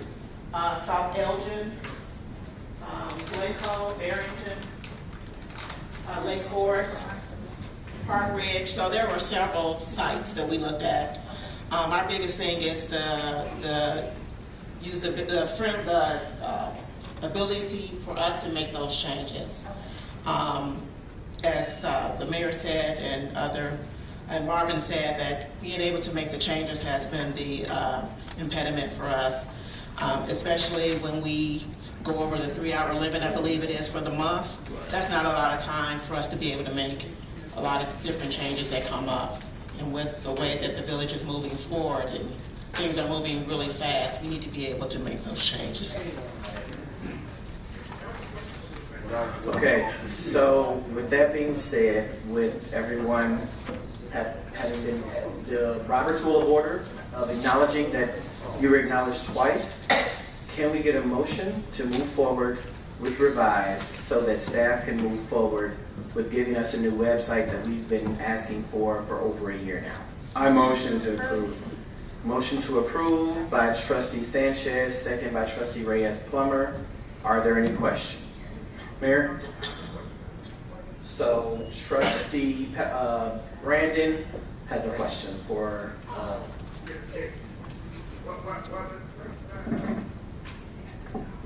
she can hear you.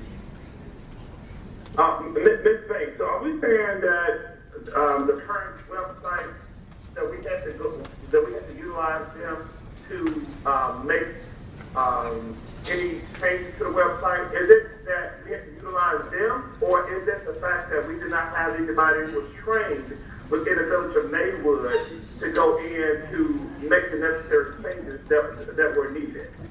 Because from my understanding, from the many conversations that we had pertaining to this whole website situation, it was the fact that there was no one within the village of Maywood, and I believe at the time it was the assistant to the village manager, Mr. Northley, when he was there, who was part of making the necessary changes to the website. And so what changed the table is this person has the capacity to navigate through the system to do it on her own. And so that's what a question mark came in when it related to making necessary changes to the website. So can you expound on if we had to, was it a capacity issue on our end in regards to making changes to the website? But for the current website with MuniWeb, it really is not user-friendly.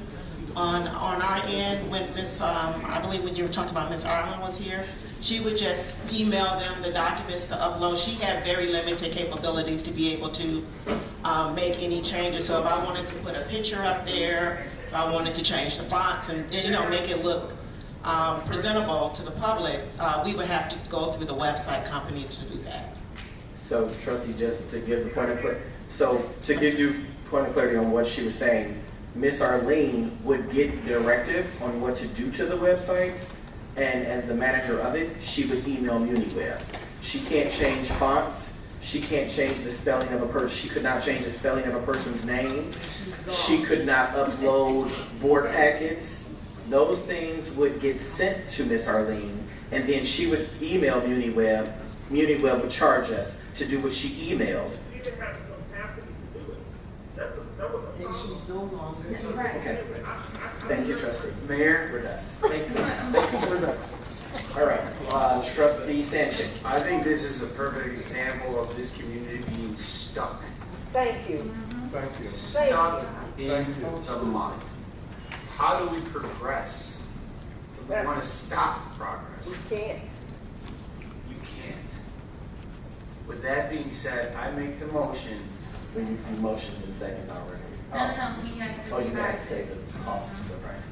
I make the motion to approve revise in the amount of $12,210 to revise website services.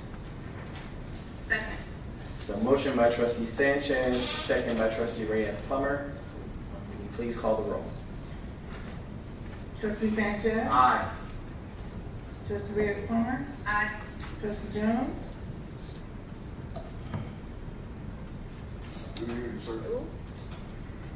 Aye. Trustee Lightfoot? Trustee Peppers? Aye. Trustee Brandon? No. Trustee Booker? Aye.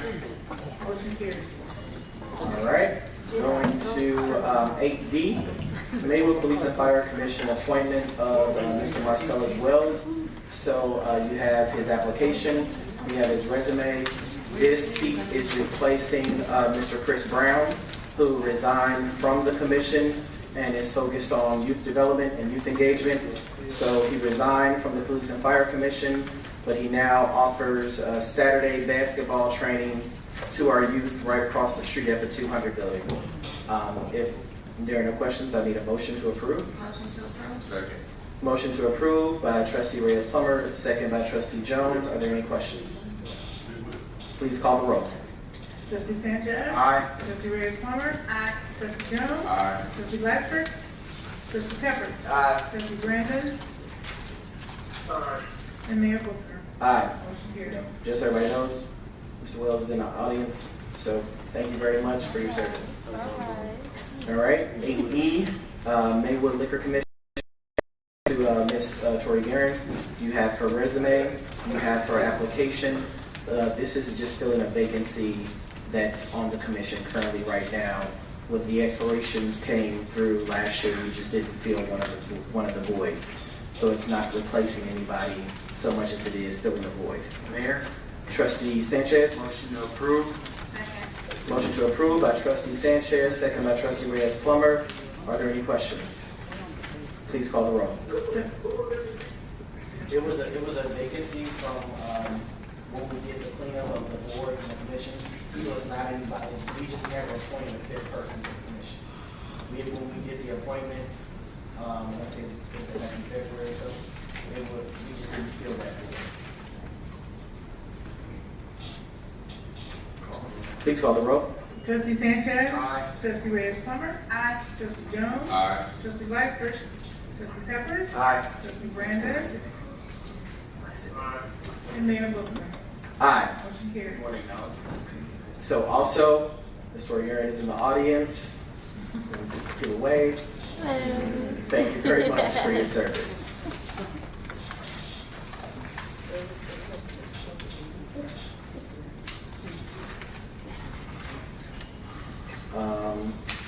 As we're waiting for the My City Beautification update to be pulled up into the system, I'm just going to jump down to the HG, which is the National League of Cities update. So within the National League of Cities, last month, 5 of us on the board attended the National League of Cities Conference in Nashville, Tennessee, that focused heavily on ARPA funding, community redevelopment, the Infrastructure and Jobs Act, as well as what they call the Build Back Better, that we now know as the Inflation Reduction Act. So I just want to, from the different things that we talked about, just want to give great numbers that come to the village that we're focused on in regards to partnerships. So with the National League of Cities, we're working with the Bloomberg Philanthropies that has identified 400 different grants across 30 different fields within municipal government that we're going to be spending the next 18 months focusing on to bring revenue to the community. Some of the great things in regards to the Reduction Act, as well as energy, is it provides, from a federal standpoint, we're working on a national scale to be able to be ready to apply for these grants as they roll out. I'm just going to name a few things. So $4.3 billion for home energy performance-based whole house rebates through a new homeowner managing emergency energy savings program, $4.275 billion in high efficiency electric home rebate programs, $87 million for low emission electricity programs, $17 million for consumer related education and partnerships, $17 million for education technical assistance, partnerships with low income and disadvantaged communities, $17 million for outreach and technical assistance.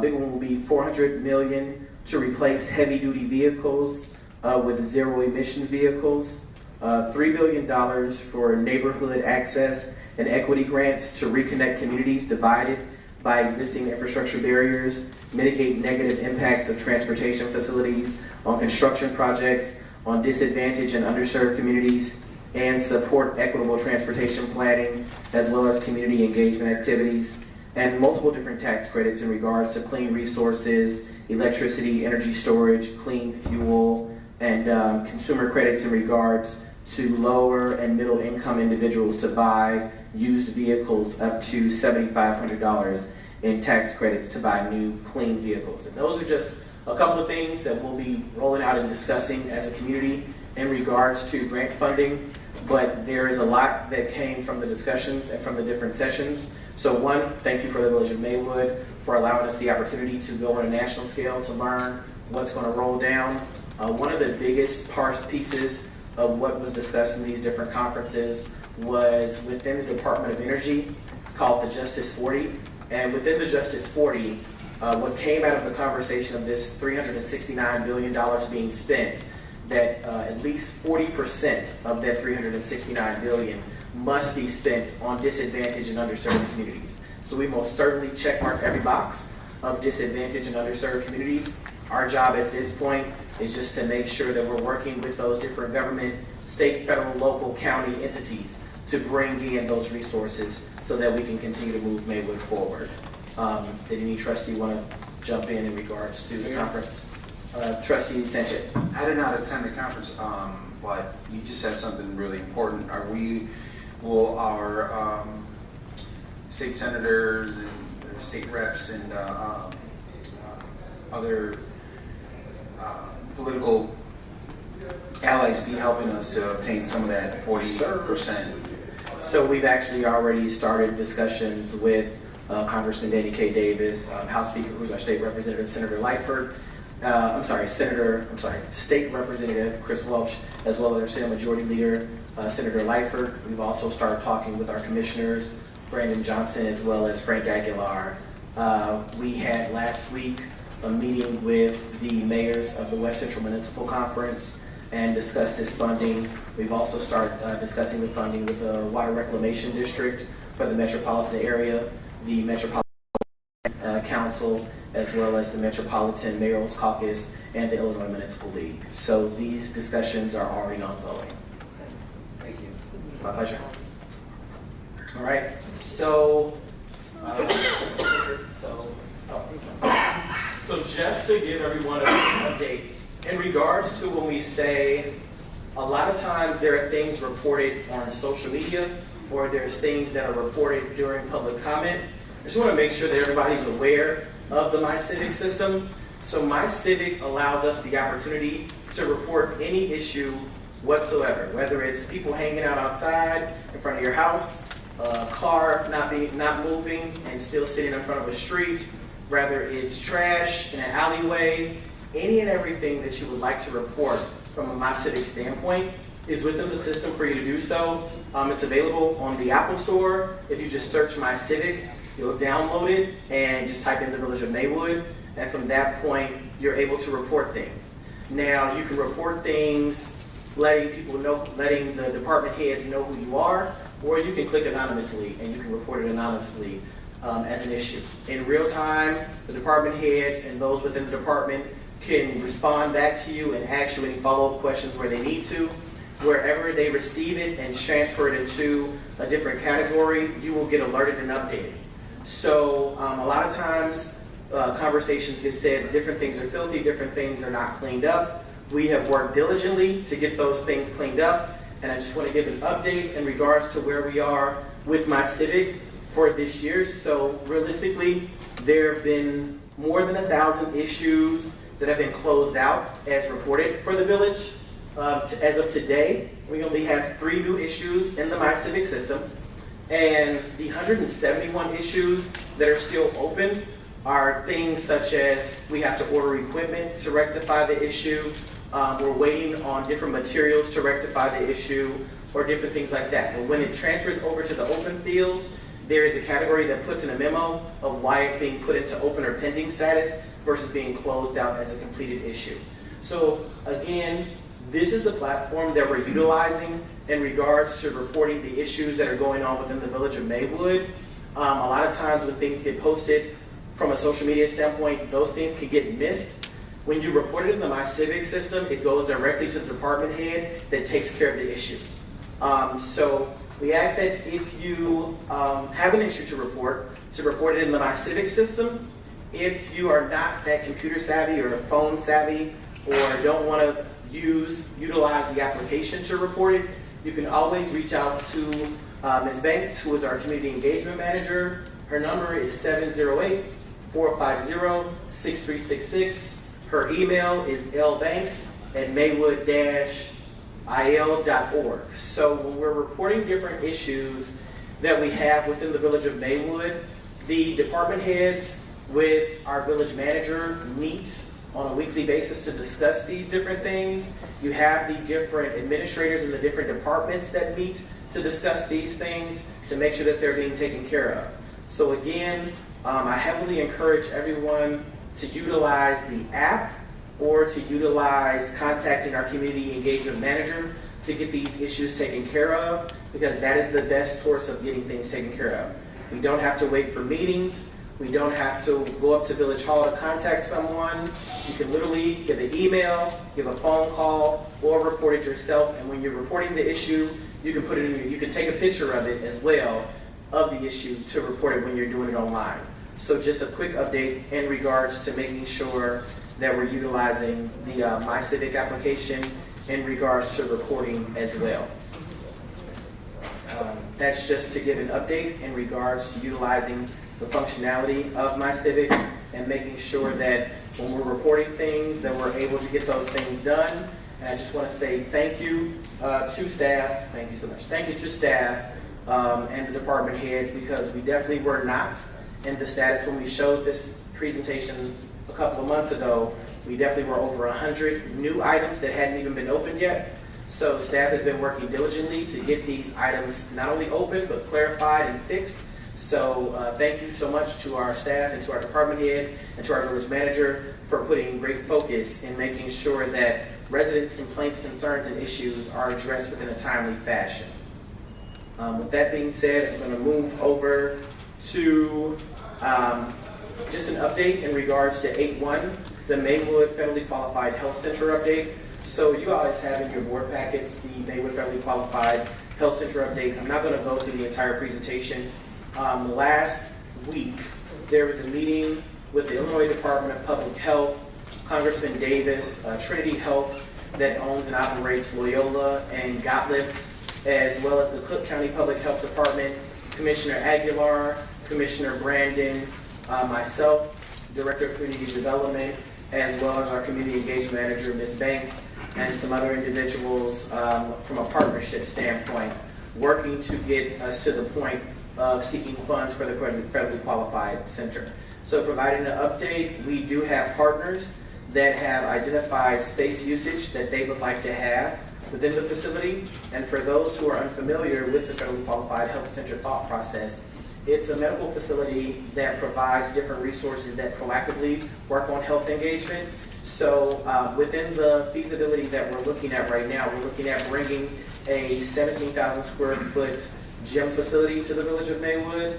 It would be a cafe that provides fresh produce. It would be a mock market to show residents different food cooking techniques, different aspects of being able to make your own meals, do healthy grocery shopping, make healthy conscious decisions, a women's health center space, a youth health center space, a senior care facility, a pharmacy that would provide Medicare and Medicaid reduced cost medication, and various different services that would focus on different things that provide mental health resources. So in the space planning aspect of it, partnerships would be done with the Maywood Park District, the group that provides our farmers market every Thursday would be the Real Food Collective, Proviso Partners for Health, Above and Beyond, that focuses on substance abuse, healing, and revitalization of a person, Thrive Counseling as a counseling center, the National Alliance of Mental Health and Mental Illness, and then our COVID Community Equity Response Collaborative Loyola that has been providing free COVID testing as well as vaccinations and follow-up vaccinations. So the next phase that we're focused on right now is taking the presentation out to the community and sharing with the community what the first phase came up with after working with those different entities and having the conversations of how this would actually get funded. So now that there are enough entities that would fund various aspects of it, we need the community feedback because there are so many different things, even dentistry, early childhood, pregnancy, all of these things can go into this facility. It's just getting the community feedback so that we can take those things back and make sure that when we're done designing the building, that it's with the input of the community. Because ultimately, from the design and the conversations, this would be about a 70 to 80,000 square foot facility that we're focused on. So there's a lot of opportunity for community development and input. So we'll work on that and provide additional updates and provide different community meetings to get input from the residents in the upcoming months, because this is a process that we're literally just in the first phase of probably like 8 or 9 phases to get to the finish line of a ribbon cut. Mayor? Trustee Sanchez. This is the part where our community, your engagement is a necessity.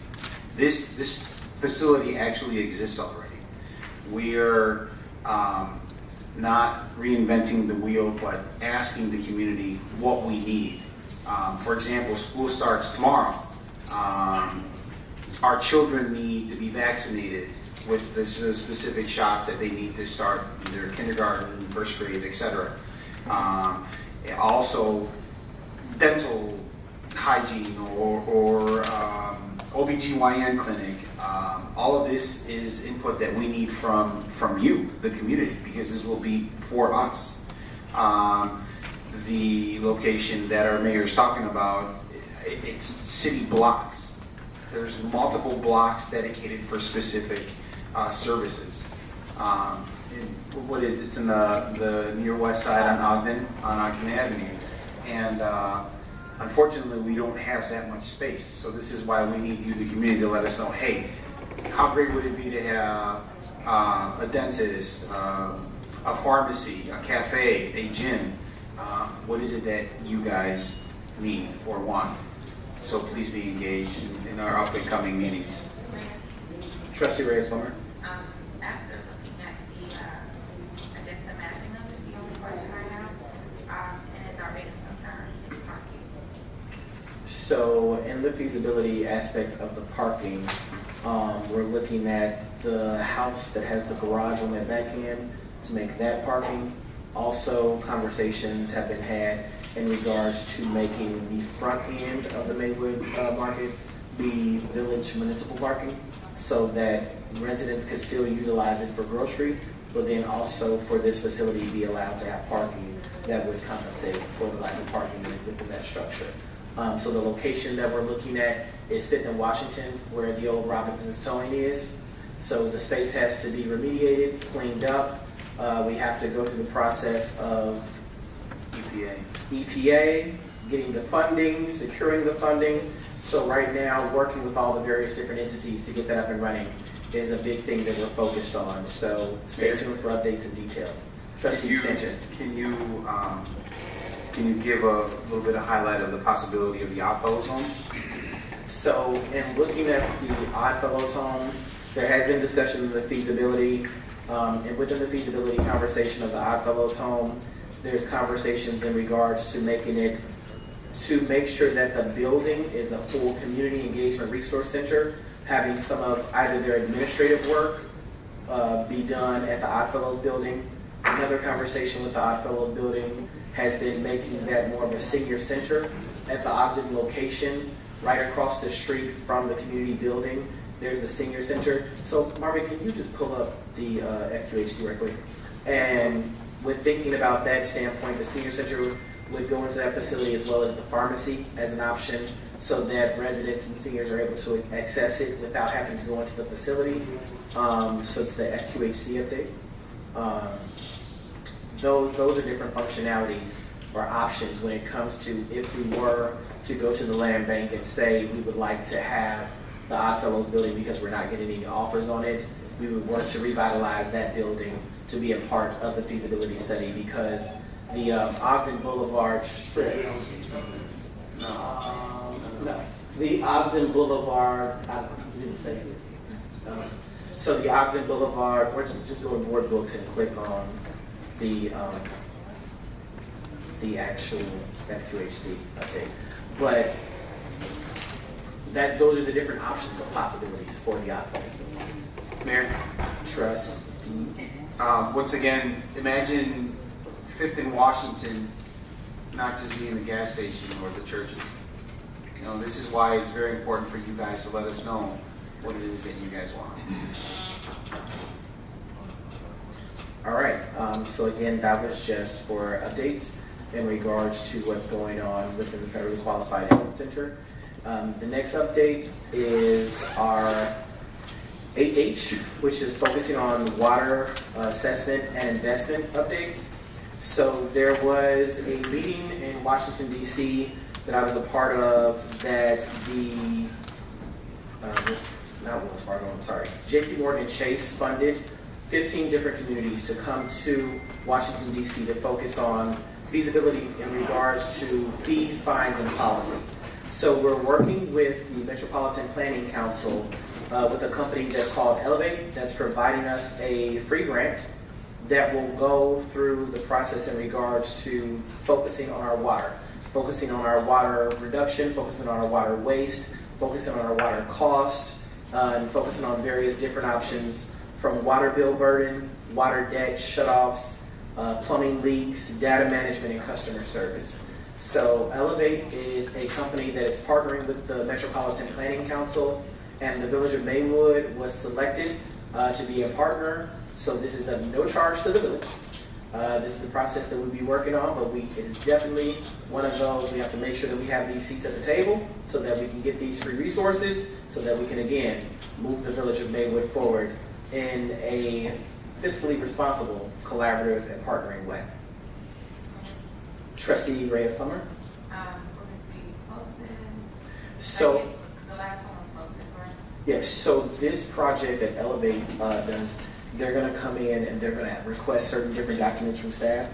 And once they get the different information from staff, their team comes out and does a different assessment. They work to showcase what different policies we could do, better ways of doing things. And once they're done with their assessment, they come and give us a presentation. And then from that, it goes to your committee for policy and interest. Mayor, Trustee Sanchez. I mean, we all know that we're purchasing our water from our neighbors. Well, we're purchasing the transfer of our water. We're purchasing our water from Chicago, and we're using our neighbors' services. Is there a way we can kind of steer this group to see if there's a feasibility of actually us turning on back our services, so that we can? So I think we've done that and had those conversations. Okay. It's not that we're using our neighbor's water system. The Village of Maywood just paid off a bond that paid our portion of the transfer station that transfers water from the city of Chicago over from Merrill's Park by 25th to transfer it to the Village of Maywood. If we were going to do that, there was an opportunity for the village to do it when the parade path was being built and the parade path was being designed. The Village of Maywood at that time declined to do their own. There has been conversation and discussion to catch the stride of water that goes from the city of Chicago into DuPage County. That has shown itself to be a waste of financial investment. But I think that the biggest pill to swallow would be the Village of Maywood just finished paying off the bond that helped pay for Merrill's Park's transfer station. So if we were to transfer to our own, Merrill's Park would not be paying us back for the years that we just spent paying off that transfer station. And then also with that, we would have to look at funding additional staff to handle our own transfer station that has actually reduced our staff and reduced our spending from staffing as well as benefits. Thank you. All right. My pleasure. Okay, so next update in regards to 8J is the American Rescue Plan Act POCO update. So if we can pull that one up. Great.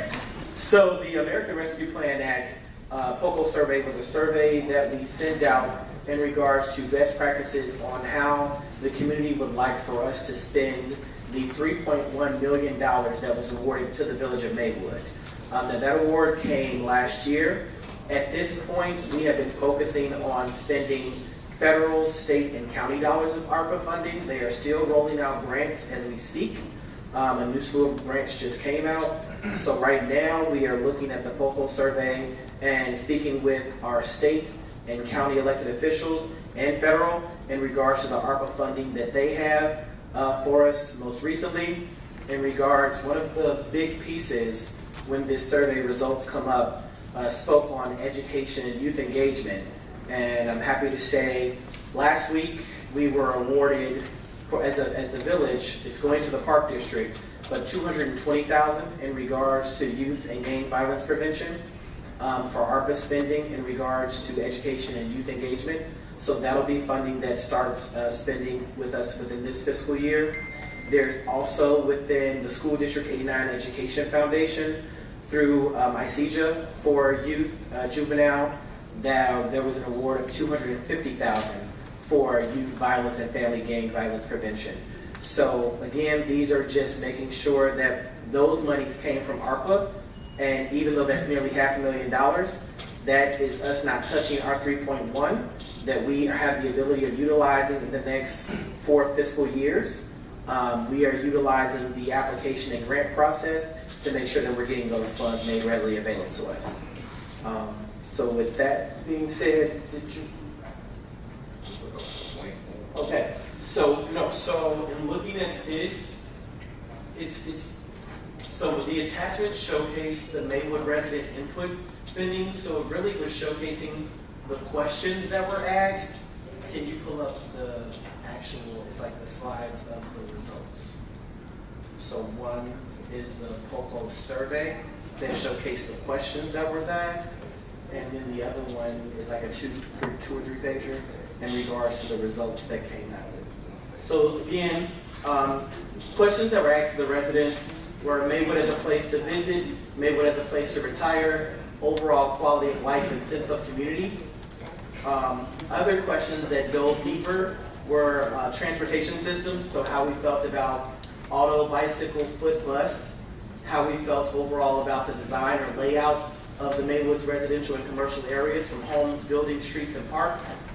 Overall quality of utility infrastructure in regards to our water, sewer, storm, electric, gas, and then the overall feeling of safety within the village of Maywood. So you got it, you look.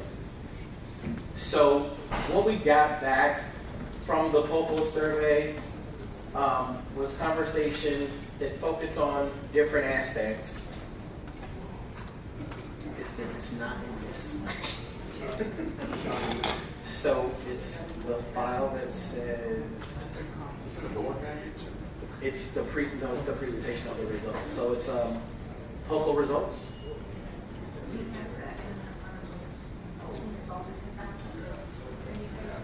So go back to your file folder.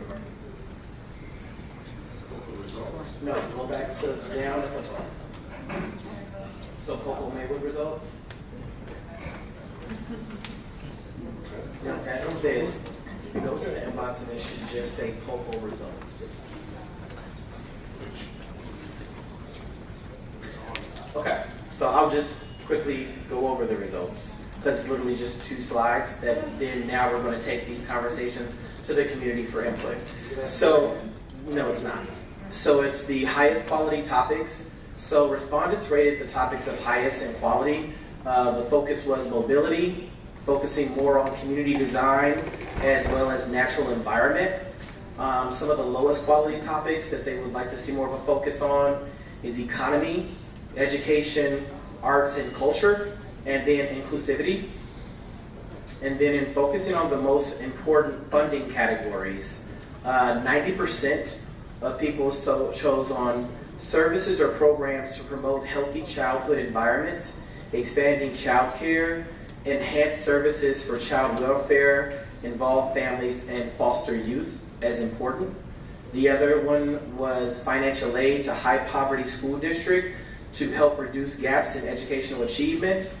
And then 86% voted services to address behavioral health care needs increased by the pandemic, mental health treatment, substance abuse services, hotlines as being important.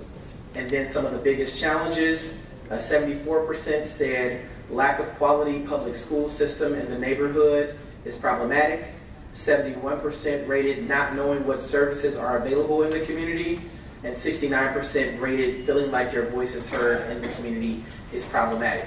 So these are things that as we start doing the various different community discussions, as we start looking at the different options of funding that we're going after, being intentional about making sure that these things are addressed so that when this survey is taken 2 years from now, we're not still looking at the same numbers and the same data. So when we start having different community meetings, I don't know if you guys see the flyer, on the first one is on Tuesday, August 30th, where it's a monthly Maywood Let's Talk Town Hall, where we'll be discussing not only the vocal survey, but a multitude of other things in regards to ways of moving Maywood forward as a focus. That being said, I'll move over to 8K, discussion and consideration. So recommendation letter regarding Class C license for Village of Maywood Fest 2022 application and ordinance including in the omnibus agenda for approval. So it's in the omnibus agenda, so if there's no questions, it's literally just the ability for us to sell the beer. All right, so we'll go to 8L, discussion on demolition of vacant and abandoned structures. So we pull that up right quick. So there's been a lot of conversation in regards to demolition lists and abandoned and vacant properties that need to be torn down that are no longer safe for the village. In going with this process and going through it, our director, Duncan, of Building and Code has worked to create a list of properties that are eligible for demolition. So in looking at the properties that are eligible for demolition, there are 24 properties that he identified as being eligible for demolition. Now, this list does not bring every single property that we as residents or people who are on our block saying, all these houses need to get torn down because they're not inhabited, right? So that's not what we're looking at. But what we are looking at, and this list again is available online for residents. If you go to the Village of Maywood website and you go under the board agenda, you can check and see if the property on your block is listed. What we're asking for when we come back in September for funding to actually get these properties demolished, that we have community input over the next 30 days, or let's say over the next 20 days, because we've got to put the board packet together. So over the next 20 days, asking that residents who have been talking about different properties that they need torn down or they feel are deemed eligible for demolish, if we can get that information to Ms. Banks, again, you guys had her phone number as 450-6366, email lbanks@maywood-.org. She will take that address that you provide her and provide it to Director Duncan, and from that point, he can see if it's eligible for demolition and if it fits within the budget for this fiscal year for demolition, or if it's something that we would put in the future for demolition, but at least at that point, we have it acknowledged. It can be demolished, and we're looking to address it as funding becomes available, or it can't be demolished, and here's why. So I just think it's more so from a clarity standpoint, when people say we need to tear these things down, some we can, some we can't, but I think it's a great way for us to provide clarity, but make sure that we have a running list of properties that we know are eligible, and then properties that we know are problematic, and be able to work on having solutions for those properties that are not eligible or deemed eligible. Trustee Peppers. Yeah, check your list. You got one property up there, 227 South 19th from Sac number.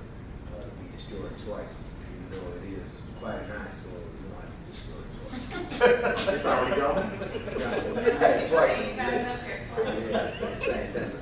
Just make sure you yell while you're destroying the yard. Oh, okay. Okay, well, we'll make sure that we, get that taken care of.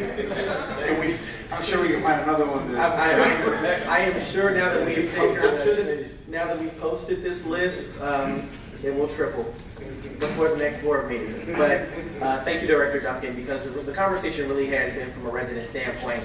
What are we doing about these vacant structures and abandoned properties? So what we're doing is acknowledging that from a standpoint of demolition, roughly each property could be anywhere between $15,000 to $20,000 to tear down. And that's funding that we have to allot for, that's funding that we have to budget for. But the way that we start budgeting is to actually establish the list. And what was missing was the actual list that we all are in understanding. These properties are eligible for demolition. Let's find in the budget how we can get them demolished. So again, this list is eligible for download. Please, if you have any other submissions, submit them to Ms. Banks. So that we can get that over to Director Duncan, and his team could either say it's eligible, we can add it to the list for future consideration, or it's not eligible, and here's why. Mayor? Trustee Reyes-Plummer, and then Trustee Sanchez. I know in the past we had pro champs doing Director Duncan's time. So whatever happened with that? So Pro Champs has been sold to another vendor. We actually are looking at the September board meeting to potentially bring up another company that provides the same services as Pro Champs that actually acquired a lot of Pro Champs employees. So it's not that they were doing the eligibility and stuff that Director Duncan and his team were doing. Their goal would have been to establish a database of the properties and points of contact and make sure that those entities were paying their fair share in regards to being a part of the Village of Maywood and being able to contact them as needed. So this list is establishing the eligibility of vacant and abandoned structures. But that list that he has, if we get, say we get 30 more properties, if 15 of them aren't eligible, at least Pro Champs would have been able to provide his department the point of contact for that property. So stay tuned for updates in regards to that. My pleasure. Mayor? Trustee Sanchez. Is it feasible, I know this might be a shot in the dark, but I see our surrounding neighbors doing this more and more now. I know Stoke Park is doing a set and Bellwood is doing a set. Is it feasible for us to even look in the direction if we own set properties, demolish and reconstruct, like Bellwood on St. Charles and Fort Manhattan, St. Charles and 47? All the houses behind the Memorial Park District. Yes. So again, that is an opportunity that exists within the village. We have to go through the process of putting that together, what that would look like for the community. There are properties that we could acquire from the land bank and renovate and flip, or there's properties that are vacant lands that we could, as a village, invest in and then be able to sell. The tricky thing about that is making sure that we don't become real estate agents. Right, I know we're not in the market in real estate. But at the same time, looking at the possibilities and looking at what Bellwood has been able to accomplish as an ideal thought process to go through, we just have to vet that and make sure from our finances and from our vision of the Village of Maywood, is it best to partner with developers, or are we actually going to become the developer? And I think that's just something that we have to look into, because some of those properties, they did put up the upfront money as a roll of the dice, and for some they were happy with, and some initially they weren't so happy with. But overall, it has proved to be a successful program that we most certainly look to exploring in the future once we get a hold of our abandoned properties, and once we get a hold of all of our vacant properties that haven't paid taxes, and work with the land bank to get those cleaned up. But there are several, a couple of hundred that we could definitely look into investing in as an option. And I look for our Director of Community Development to give direction in that in the future. All right. So going into public comment. So we are at public comment. For public comment, you have 3 minutes. You do not have to give your name within public comments. You don't have to, I'm sorry, give your name. You do not have to give your address. So with that being said, Marvin, if you could pull up the My Civic again so that we can put Ms. Banks' information up to contact for any issues that need to be reported. And then we'll open up for public comment. Okay, our first account is coming from Gloria Clay.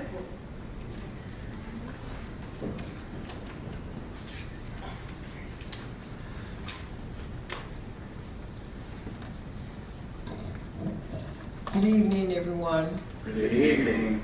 I'm sitting there almost asleep, but I had to get up and make this announcement because working with the Board of Infirmities Commission, and we have been able to bring in that you saw here tonight, and we're still working towards that. I've had 2 people that have worked so diligently with me besides the board and besides Deputy Chief and Chief Willis. Mrs. Banks has been off the chain. She is one of the first people I've ever known that has represented this town, this board, you guys, the mayor. She represents you all beautifully. She really and truly does. I've been in several different events and she was there representing her town, and she represents you well. And I'd like to say to the mayor, if you don't mind, I don't know, I don't see Ms. Hall here tonight.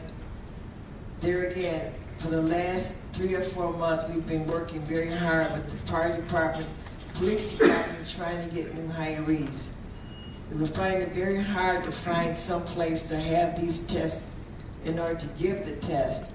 And Ms. Hall volunteered the Recreation Center, 921 on 9th Avenue. She's been there for the last 4 that we've given. That's what they've been given to. So I'd like for you to please let Ms. Hall know how much we do appreciate that, and that we're doing the very best that I can. According to our chief, after talking to him and working with him, hopefully by the end of 22, the Neal Police Department will be fully staffed. Thank you very much.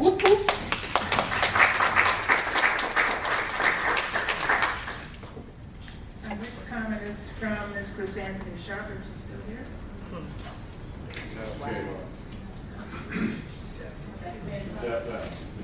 All right. Well, Ms. Clay, it's always good to end public comment on a positive and stay within a positive. So public comment, look at God. So we are going to continue the positivity of going on and moving the village of Maywood forward with intention. So we'll go to 10A, which is Village Manager's Report regarding transfer station cleanup, OSHA Fire Department compliance, employee handbook revisions, monthly department reports, Metropolitan Water Reclamation Green Alley Extension submittals, ITP grant application, memo and cabling services, Comcast services, DLPC and tablets. So opening that up to Manager Krishke, if you'd like to say any words and prepare any questions by the board. Yeah, and let me just say that, just for the essence of time, since it is getting so late, a number of those topics is just my past practice to tell you as the board what the staff is working on, some of the issues, whether they're projects or matters that are important that you all need to know about. They're in my report. I've given a little synopsis there. There'll be more information to come, but we don't need to delve into those tonight. It's just really my way of making sure that you're aware of the things that I would consider important as a board member that I would like to know. So, and then monthly reports, please provide that feedback. I've given you copies of various monthly reports that we're just starting to develop now. So any feedback that you may have on how or what information you would like to see, please let me know.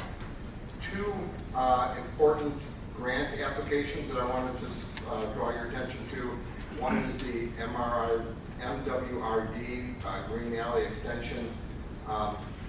That is a grant that we've used as a village successfully in the past.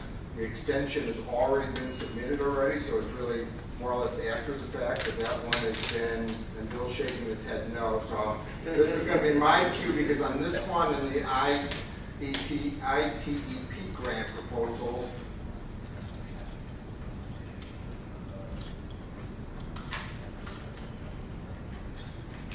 yeah, I was gonna get to that, yeah, so there's two portions to that. One is the resubmittal for the grant. Bill, do you mind, before I stumble over myself and say something that isn't accurate, just to give us a status of where we are with both of these grant applications that are going to be submitted? Thank you. Good evening, Mayor, Board. Good evening. The two grants that the manager is on the list, one is the Illinois Transportation Enhancement Program, aka ITEP. That is a grant that's offered every 2 years. Thank you, Marvin.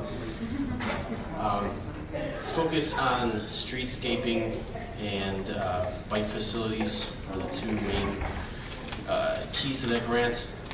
What we've looked at is Roosevelt Road, looking at sprucing up that business corridor there with a streetscaping improvement project, and that's what the grant would be submitted for. So this is to get this in front of you in case there's any objections, comments from the board. That's the target for that grant application.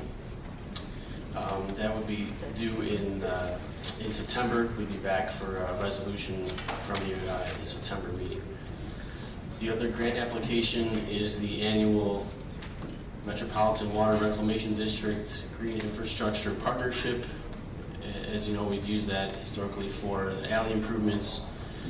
We met with staff, looked at the different locations and targeted what areas would be most conducive to reducing public works maintenance time and efforts. So that's how we came to the basis of selecting those alleys for the grant application. That'll be submitted by September 5th. Mayor, Trustee Sanchez? question. The first grant, you said it would be allocated for the Roosevelt corridor. Is it specific to that corridor, or can we also focus on other ones, like say Lake Street corridor? It could be applicable to any of the potential streetscaping areas in town, absolutely. Or the main artery of Fifth Avenue? Absolutely. We did submit an application for Rebuild Illinois downtown and Main Streets. If you may recall, back in December, which is targeting Fifth Avenue and Lake Street, and we did just receive word from DCEO that the village has been selected for that grant. So we don't have any more details yet at this time, coming soon, but that's a great sign. So the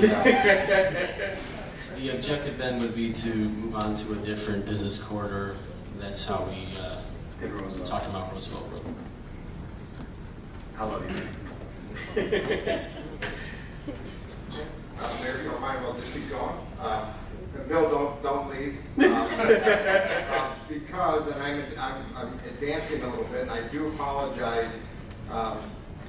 This is my first agenda, and I had meant to include a couple of discussion and consideration items under my report that you will find later on in the omnibus agenda. So the agenda is correct in the omnibus that they're there, but they should have been under discussion first on my agenda. The attachments are there in your packet. It just didn't come out quite the way I had hoped it would. There are three particular items. One is an item that is with regards to the current Green Alley infrastructure project, and that's a change order. And I'm going to let Bill explain that.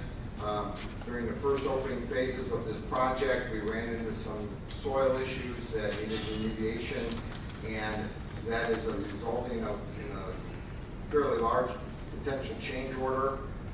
It's on the agenda, but at the end of the day, we're going to want to ask that we remove that while we get a chance to further evaluate the situation and come back with a recommendation. Bill, would you mind providing more detail?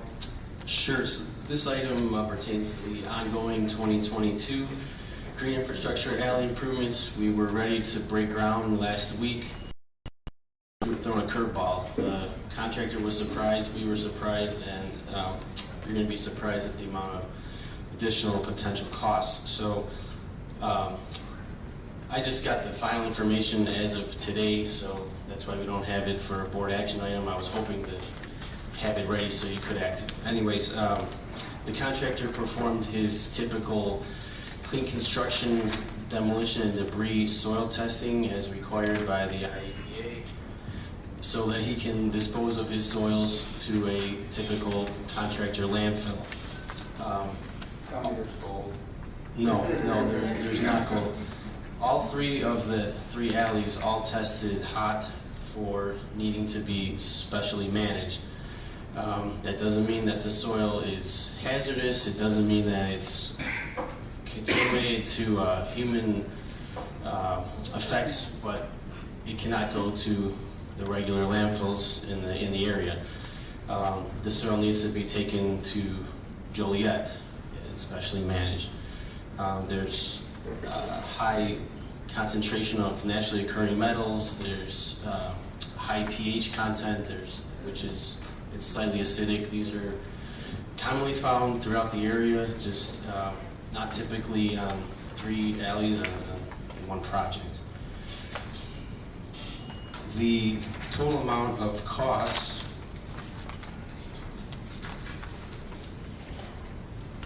additional to the project in the worst case scenario, because I have to come to you right now with the worst case scenario, would be $312,800. I don't want to come back to you later and say, oops, we need an extra $100,000. Although a more likely scenario would be an additional amount of cost of $198,300. Part of the problem, why is there an uncertainty? Well, the dumps have a lot of latitude as to what they decide they don't want, regardless of whether it's been tested or not. If something arrives at their site and it's appears to smell, or for whatever reason they just decide, you know what, we don't want to have anything to do with this anymore, they can cut off any contractor like that, whoever it is, whatever town it is. So that's the reason for the range in the cost.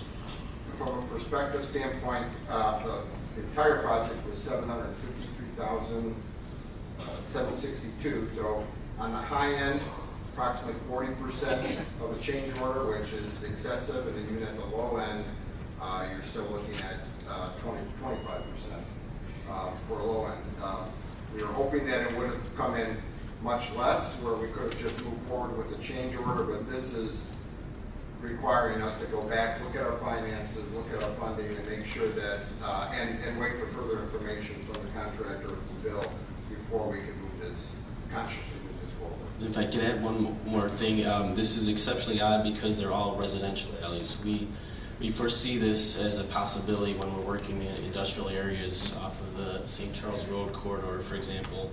It's expected and anticipated, but strikingly odd with three residential alleys. Anybody have any questions? I have questions. Trustee Sanchez. So can this hurt us in the future, say, because it's going to be a green alley, the purpose of it is for rainwater to not flood or it drain properly into our sewer systems? Could that affect us in the future by, say, Illinois Department of, what is it, IDNR or whatever? No, the stormwater would be stored beneath the alley and slowly infiltrates into the clay soils beneath. So. Thank you. Well, if there are no other questions, I just gotta say, I've been asking for these reports since last year. And I gotta say thank you so much to Village Manager Krishke and the department heads for getting this put together within the first meeting that you attended. So I really appreciate that. This is information that's valuable to us. It's information that's valuable when we're having conversations with the residents, and to have every single in your first 30 days speaks volumes. So I really appreciate it. You're welcome. Thank you. And it is normal, and we have discussed it, and credit goes to all of the department heads, because I asked them to do this very last minute, and they all got it in, so I thank them for doing that. And once again, I apologize. I'm kind of, because of the structure of the agenda, some of my items accidentally appeared under new business agenda items, so if our attorney doesn't mind that I kind of skip over him for right now, I'll stay on the two other topics. What's that? Yeah, so we're going to pull the change order, which happens to appear in two places, unfortunately, under new business agenda items A, and then also in the omnibus item M are the two that will be removed or pulled from the agenda. The two that do flow into the omnibus agenda, one is on the cabling. Again, the memo is in your electronic packet, so you can see the proposals that were made. Again, unfortunately, and I apologize, it also appears on new business, but there is a need for us to rewire both of our fire stations, 1 and 2, and our police station. Upcoming communication improvements that are there are precipitating the need to get some new wiring. Plus, those buildings are old, and the wiring that's existing just is not compatible with the current needs. We live with those buildings. In the police department's facility, the flooding and damage that has occurred there certainly hasn't helped matters either. So one of the things that is important, and Marvin has been working on, is trying to get these upgrades to the cabling done in those 3 buildings in particular. He did go out and ask 3 different companies to come out and review this. 2 of the companies walked through, and we never heard from them again. Another company did provide us a quote, and that's the one that's part of the proposal tonight, which is Proven IT. Their quote was for $53,160.86. Just based on my experience of talking to Marvin and his experience and the work that needs to be done, we felt it was a very competitive bid, and we felt comfortable in moving this forward so that we can get some of the other improvements done to the building. Marvin, I don't want to overspeak for you, so if there's anything more that you need to add, Marvin's here to answer any questions, and then also we have a representative from Proven IT that could also answer any questions you had. But if this is satisfactory to you all, we would then move it on to the omnibus agenda for approval. Mayor, just so everybody's aware, these 2 quotes are like a continuation of the assessment that we received from Impact. So the cabling and the phone system upgrades are not a part of Impact services that they provide to communities, but it was in their assessment as a recommendation. So this is just a continuation of the Impact assessment that we received. And is it budgeted accordingly? This is budgeted accordingly. You need a motion? Nope, it's in the omnibus agenda. And then my other topic, and then we'll move on to the chief for his couple of items, is the Comcast business proposal both for phone service and for internet. I'll tackle both of those separately. First on the Comcast business solutions for the phone system. There's not a whole lot of residents left, but I'm sure there are some residents that can attest to the fact that sometimes you'll call into Village Hall, you'll not get to the person you're intending to get to.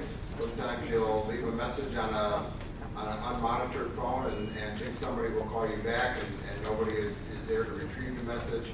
So there's a number of different concerns with our phone system. It's old, it's antiquated, it's 30 plus years old, and Marvin has done research to try to find a competitive system, one that works well in our environment, and he came to Comcast business system. This particular system, the monthly cost for the entire system is $1,218. There's a $995 installation fee. This will provide all of the extensions with new phones and also provide new service into our buildings. It would be, just from the short time I'm there, this is going to be a marked improvement, and I would put this as an emergency type of a situation. It's not fair to our residents not to be able to communicate effectively to us, and I think this will go a long way towards helping that problem. To offset that cost, that $1,218, you've already identified $1,100 of expenses to AT&T that will be eliminated when this new system is in place. We believe there are going to be additional expenses that are also going to be able to be cut once we go through and do a full audit of our AT&T expenses. There's numerous expenses that we get from AT&T, so I do believe and feel very confident that the number will rise and the savings will be greater than the cost of the new system. So overall, I think there's going to be a cost savings to the village. On the Comcast internet service across all municipalities and school districts, that internet service over the years has come down. So what we had previously at $8,000 is now come down to $6,030 for a monthly service. The good thing is it doubles our bandwidth and makes our systems and our computers and everything electronic work a whole heck of a lot better. And again, it's slow in its current state, so this will go a long way. So our recommendation tonight is to move forward with the contract with Comcast for both the phone system and for internet at the dollar amounts that are in my memo. And again, Marvin is here in case I miss something and I misspeak. And we also have somebody from Comcast here as well that can answer any more of your technical questions that I am not qualified to answer. All right. That being said, these items are on the omnibus agenda, so we'll go to 10B. Recommendation regarding drop-off and loading zone parking signage for medical needs and handicapped persons. So as you guys see in the memo, this is for information only. It'll go before the Public Safety and Police Accountability Committee prior to moving forward. All right. Trustee Sanchez. Are there any other vendors that needed? Everything is on the omnibus agenda. So like, is there I mean, anything here any- that yeah. are looking to speak? It's already 10 o'clock. Yes. It's everything that they're waiting for is on the omnibus agenda. We're just waiting for us to approve it, so they can go. Also, I guess no one had any questions for Comcast business, is that fair to say? Yep, I mean, their presentations and everything is in the board packet.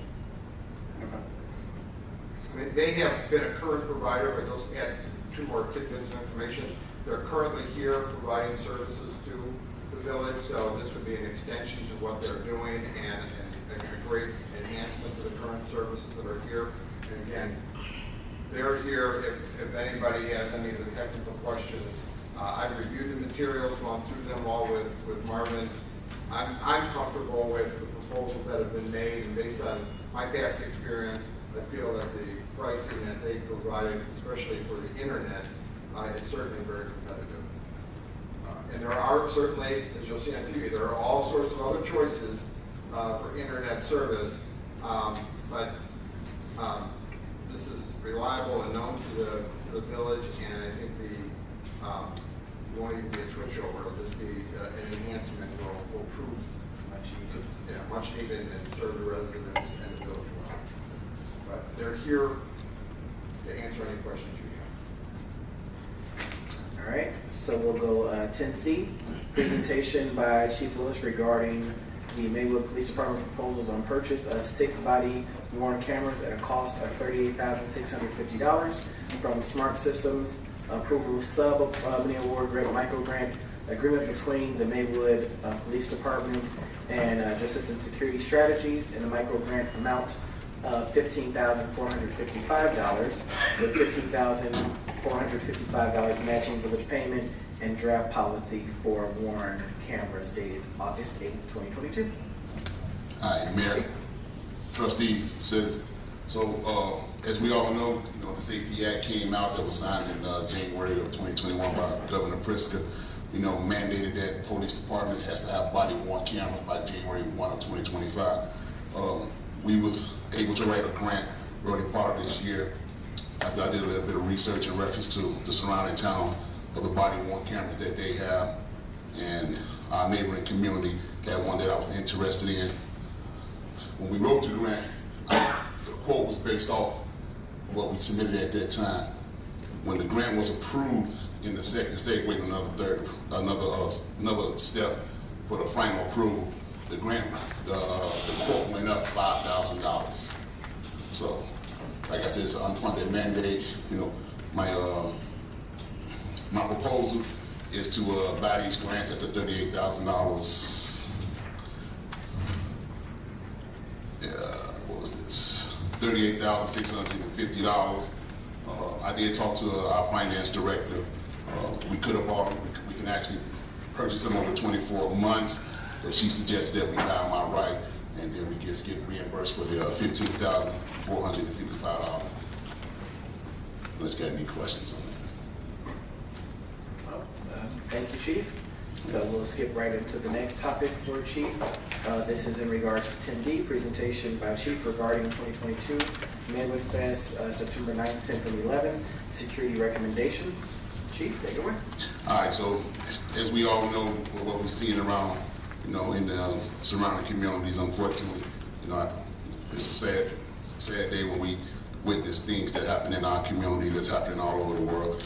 So we have the Maywood Fest that's coming up on September. So as the police chief, security is my biggest priority, and I want to enhance security. So what I did, I reached out to three security vendors, and came in with a bid of $9,512 from Maywood Consulting. Yes, I have police officers, but do I think I have enough police officers to secure the fest for the next 3 days? No, I don't. So I think the additional security make the citizens feel safe. There's all the patrons that comes from all the Chicagoland area, and I'm requesting that we go with Maywood Consulting Services for $9,512.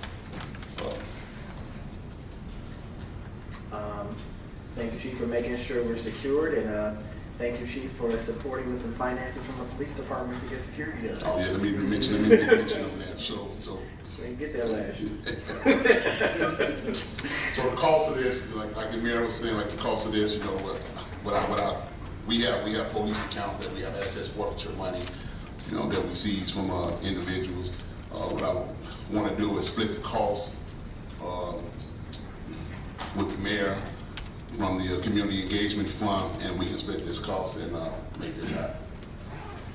So you have it in your budget, we have it in ours. Again, thank you. Looking forward to it coming out of your budget some more again next year. All right. Are there any questions? Okay. Thank you. So again, those items on this agenda. So what we're going to do is literally everybody in this room, maybe minus 2 people, are here for the omnibus agenda.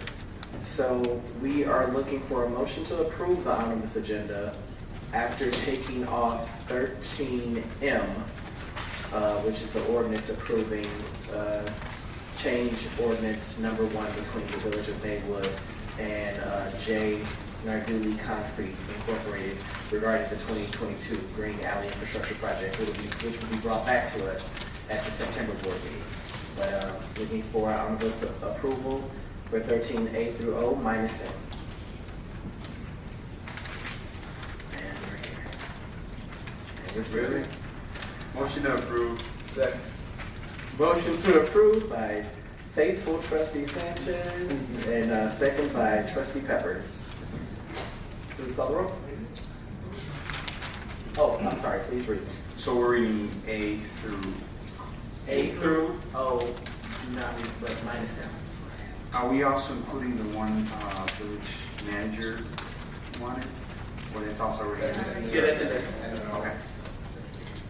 12A, discussion and consideration of change order number 1 regarding Green Alley Infrastructure Project between the Village of Maywood and J. Narduli Inc.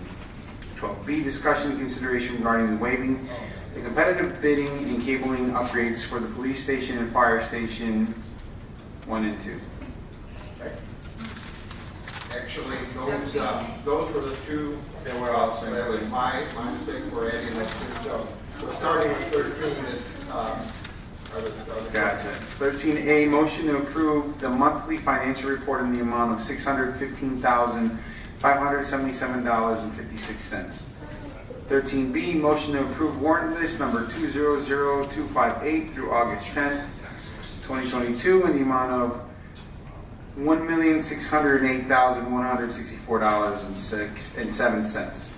13C, motion to approve purchase of 60 body-worn cameras at a cost of $38,650.45 from Smart System LLC. 13D, motion to approve sub-award micro-grant agreement between the Maywood Police Department and Justice and Security Strategies, Inc. Micro-grant award amount of $15,455 with $15,455 matching village payment. 13E, resolution authorizing and approving the execution of a labor agreement between the Village of Maywood and the Fraternal Order of Police for telecommunicators. Term is May 1st, 2020 to April 30th, 2025. Cover memo dated August 10th, 2022 from KTJ. 13F, resolution authorizing and approving the execution of a labor agreement between the Village of Maywood and the Illinois Council of Police for police sergeants. The term is May 1st, 2019 to April 30th, 2024. Cover memo dated August 10th, KTJ. 13G, resolution authorizing the approval and execution of a low bid response and construction agreement with Suburban General Construction, Inc. for the completion of the 2022 water main improvements project and the appropriation and expenditure of village water funds to pay for the project. The project cost $979,972. The project locations are 15th Avenue, 17th Avenue, and 18th Avenue through St. Charles Road to the Railroad Avenue. Cover memo dated August 10th, 2022, KTJ. 13H, resolution authorizing acceptance of an Invest in Cook County grant for fiscal year 2022 in the amount of $161,000 and an execution of a related intergovernmental agreement with Cook County for Phase 1 and Phase 2 design engineering services. The project is Prairie Path Lights and Safety Streets improvements from 5th Avenue to 22nd Avenue. Cover memo dated August 10th, KTJ. 13I, resolution approving and authorizing the execution of an independent contractor agreement with Raymail Consulting Services for security services for the 2022 Maywood Fest. 13J, ordinances authorizing the approval and execution of a low bid response and construction agreement with J. Narduli Concrete, Inc. for the completion of the 2022 roadway improvements projects and the appropriation and expenditure of the Madison Street, 5th Avenue, TIF district funds and village general funds to pay for the project. Project cost is $1,752,498. Project locations are portions of 2nd Avenue, 3rd Avenue, 8th Avenue, Erie Street, School Street, and Wilcox Street. 13K, an ordinance the creation and issuance of a Class E liquor license, temporary license to sell or transfer liquor on municipally owned property to applicant Village of Maywood for the 2022 Maywood Family Fest to be held at Veterans Memorial Park. Maywood Fest is September 9th, 10th, and 11th, 2022. 13L is ordinance approving a zoning map amendment and special use for a daycare center for 1418 Madison Street, Avery and Pryor Construction LLC. 13N, approval of a motion to waive competitive bidding and approve a proposal from Proven IT for a Category 6 cabling upgrades for the police station and for fire stations 1 and 2 in the amount equal to $53,160.86. 13O is approval of a motion to waive competitive bidding and approve a proposal from Comcast Business for Business Voice Edge Phone System and Comcast Internet Services in the amount equal to $88,355. Please call the roll. Trustee Sanchez? Aye. Trustee Reyes-Plummer? Aye. Trustee Jones? Aye. Trustee Lightfoot? Trustee Peppers? Aye. Trustee Brandon? Mayor Wilson? Aye. Motion. All right, so thank you Comcast, thank you Proven IT, and Avery Clan, that's before us. Thank you guys so much. you guys have been waiting, and you guys have got the whole crew here. So did you guys want to say something now that you know you don't got to wait no more, we got no meetings. You can get going. It's been a good process. Let's see what happens here. So, isn't it? It's enlightening, right? So, again, to the Avery family, thank you so much for investing in Maywood, renovating homes, bringing in businesses, partnering with other entities, because I've seen you name on a couple of things. So, looking forward to great things to come from Avery Administration. So thank you guys so much. This entire new section. That's right.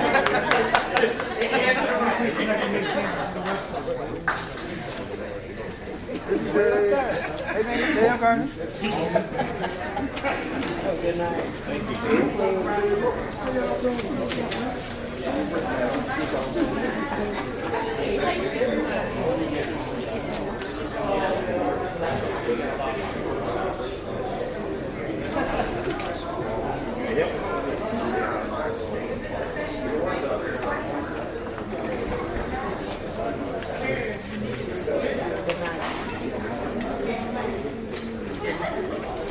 All right. So we are skipping and pulling new business so that we can actually bring that back for the September 20th meeting when we talk about the alleys. The last thing before we go into closed session will be our 11 village attorney report agenda. So 11A, formation of new TIF districts and possible creation of a 5th new district TIF. So see attachment map 5. Wait, we're not closing yet. We're not closing yet. We got one more thing before we go. See attached. You can close them on the other side because that heat coming in from that thing. See attached map of 5 proposed new TIF districts plus Madison Street, Washington Boulevard TIF district, and Roosevelt Road TIF district. Village Attorney Jurczyk. Yeah, very briefly, the board has authorized the creation of 4 new TIFs. They're reflected on this map. The 2 existing TIFs, Roosevelt and Madison, are also reflected. You've added the potential of a 5th new TIF, and I just wanted to bring it to your attention. We are going through significant steps to create the 4 new TIFs, and the 5th TIF, if the board so desires to have this vetted and explored, would be basically disconnecting a portion of existing Madison Street TIF and taking that and creating a new TIF. Why would we do that? That Madison Street TIF, if you remember a few years ago, we had the life of it extended from 23 years to 35 years. We only have 10 more years of run left. And that TIF's viable, it's very viable. But you only have 10 more years of life left. So the question is, there is development potential, in that area. Courthouse, Commonwealth Edison, Eisenhower Tower, First Avenue there. Golf. I'm sorry? The golf course. The golf driving range is just actually north of that. Well, no, excuse me, it's included, it's Village Hall, Public Works Building, it's everything south of Madison, east of First Avenue to the river, and then north of Harrison. It's worth exploring. The next step would be to have Kane McKenna, your TIF consultant, do crunch numbers and finance, take a look and see, disconnecting that section, that District 5 from the existing Madison Street TIF is going to hurt its revenue. It will decrease its annual revenue. So it won't be as productive for the next 10 years. But if you do create District 5 as a new TIF, it's going to have a minimum of 23-year life. And it may give you added revenue 23 years out to make some significant improvements at that intersection and that corridor. So it's a thought. Kate McKenna will be able to tell us, okay, if we disconnect, what's the negative dollar impact to the rest of Madison Street TIF going forward for the next 10 years? What's the potential over the next 23 years of that disconnected territory moving forward? What could it add to those? So just a thought. Everything else, the other 4 TIFs are still on schedule in terms of the adoption schedule. I told you it was about a 6-month process. We are just getting into that. Surveyors getting legal descriptions created for them. we're gonna be getting, working on mailing lists in the next month. And so that whole process won't stop.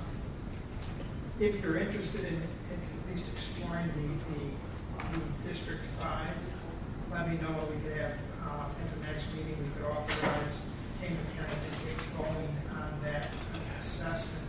I don't have anything to add. It's legally possible. It's just, it would be a similar process to creating a new TIF, amending existing Madison Street TIF, and creating a new District 5 TIF.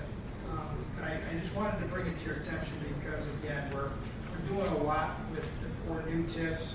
We have 2 existing TIFs that are coming to the end of their useful life in another 10 years, which will be here quicker than you know it. It's not a lot of time. And that area is ripe for potential just based on, what it has. There's some underutilized properties there, so just something to think about. Thank you, Attorney Trusteed. Just to also give some more thought behind it, the 5th corridor, the 5th TIF that we're talking about that expires within the next 10 years is that Madison to the Expressway from First Avenue to the river. There is definite conversation coming in regards to interest in redeveloping the Eisenhower Tower, so that's within that TIF. The other thing that we have to think about is the 290 corridor expansion. So with the 290 corridor expansion and the conversation within the 290 corridor expansion of the Blue Line expanding, that will be very advantageous of us. We're having the conversations about the Blue Line on the back end with the state. Our state legislators are heavily pushing and working with us to get that done. Our state legislators are working with us in regards to possibilities for Eisenhower Tower. The other big thing that that expansion of the Blue Line and the 290 doesn't even start until potentially 2026. So by the time that project starts, if we leave the TIF it is, we would literally only have 5 years left. Other big parts of that project is the courthouse. So the courthouse already was heavily underutilized prior to COVID. Now with COVID in place, that entire area is completely heavily underutilized. There used to be an old cement building in the middle where that like rocky, crazy parking lot is across from the clerk's office. That building's been completely torn down. So there is great potential working with state legislation right now because that is Village of Maywood land. That land does not it's not owned by Cook County. It's currently a TIF within the Village of Maywood, but we've left it and haven't had the conversation with the state or with the county in regards to reclaiming our land. So if you think about everything back there, literally is Village of Maywood land and literally is in a current TIF that we're not collecting revenue for. So there's a big chance for redevelopment with that. It's also a big conversation to have with ComEd. About 10, 12 years ago, there was conversation with ComEd about them relocating because they've condensed and reduced their space that they utilize for staffing versus storage a lot, so that there is opportunity to clean up that, remediate that land, and potentially sell it as commercial. Also, when you think about our First Avenue corridor period at all, those properties that are residential have been flipped to being commercial. So eventually we're going to start tearing those houses down. There's about 9 of them that are abandoned right now. So that opens up the opportunity for commercial development on the First Avenue corridor over the next 23 years, not the next 10 years. Also taking into consideration whatever projects we talked about that are coming up with, because the 2026, 2027 IDOT project is coming up, it's going to go through a lot of scrutiny of approval. So by the time we even get to some sort of development, that 5-year mark is going to be there, and we would not reap the next 23 years, we would reap like the next 3 or 4 years of that benefit. Another thought process for the golf range, within the consideration of having participation from our state legislators to relocate our village hall back to where it used to be, next to the library, which is actually a part of the feasibility within the grant that we just got that Bill alluded to, that we are waiting for more information in regards to the 5th Avenue corridor redevelopment. And right now they're still trying to sell Reuse Depot in that land. There is a group that has feasibility money to see what that reimagined space could potentially look like for community work-life play balance. So there is tons of opportunity within that area, and I would hate for us to miss the mark.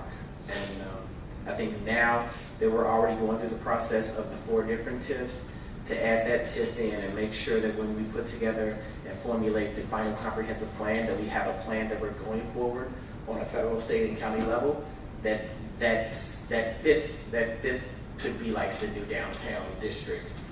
Could easily be, not even being dramatic, something of like an Oak Brook Terrace type area closer to downtown Chicago. So, Trustee Sanchez. I think it's important for us trustees to realize that this is a time where we're reaping. You know, we're not going to sow for quite some time. You know, some of us might not be on the board, some of us might not, might even still be here. But like, this is the part where we start choosing the seeds that we want to plant for our future of this community. It's important for us to realize that. So with that being said, I think we're just looking for direction for another. You know, if there's an appetite for it, my suggestion is that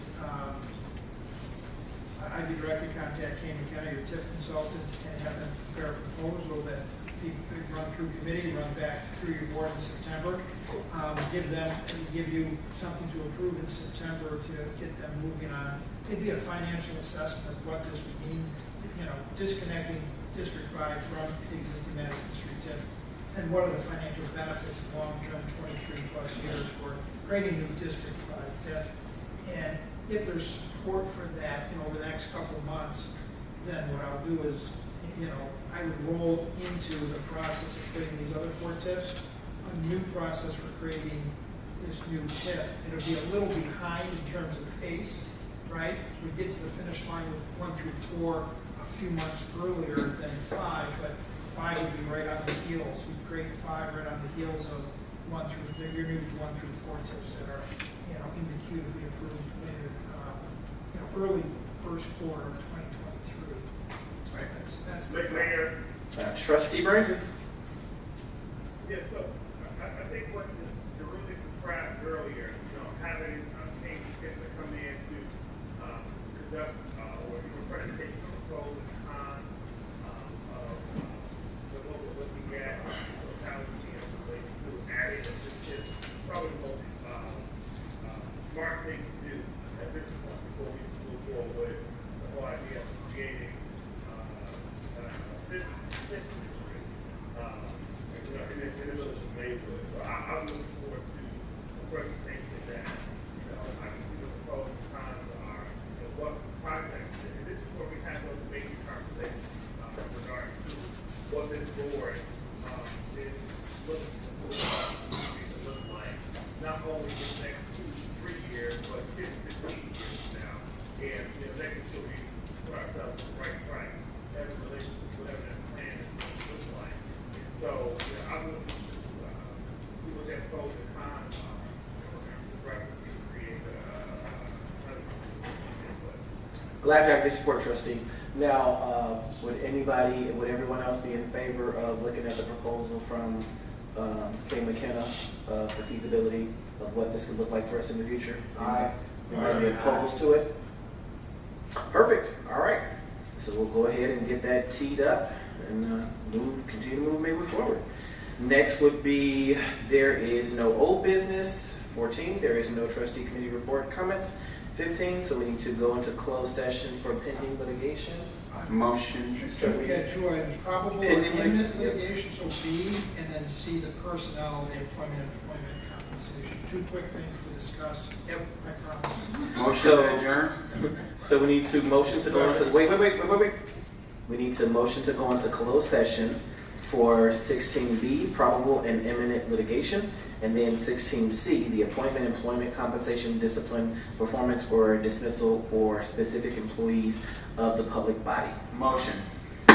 Motion by Trustee Sanchez, second by Trustee Lightford. Are there any questions? Please call the roll. Trustee Sanchez. Aye. Trustee Reyes Palmer. Aye. Trustee Jones. Aye. Trustee Lightfoot. Trustee Peppers. Trustee Brandon. And Mayor Booker. Aye. Motion carried. All right, everyone, have a blessed night.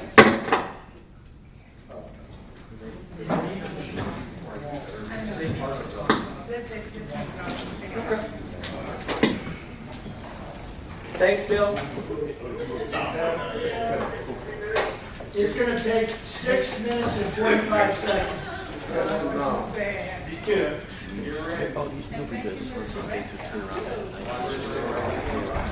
Yeah, we're gonna get out of here real quick, trustee. Sounds like 3 minutes and 45. Safe travels.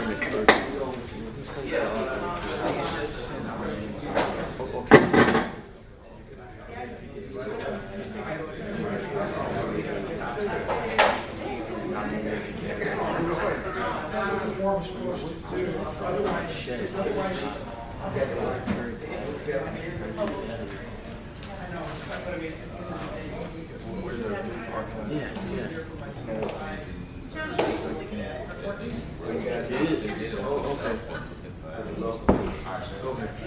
It said it in the letter, and I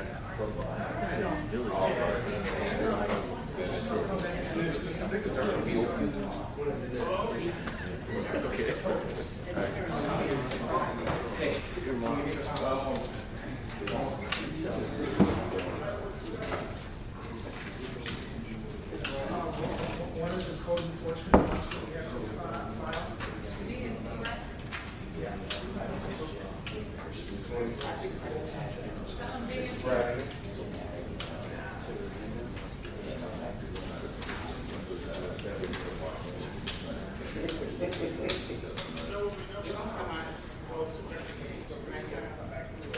They won't be alone.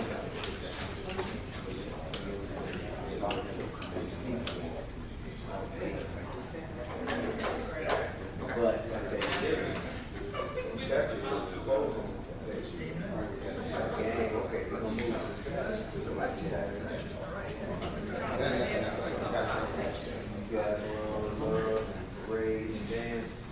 all right. Betsy, take care now. Pack good. The TSU voyage.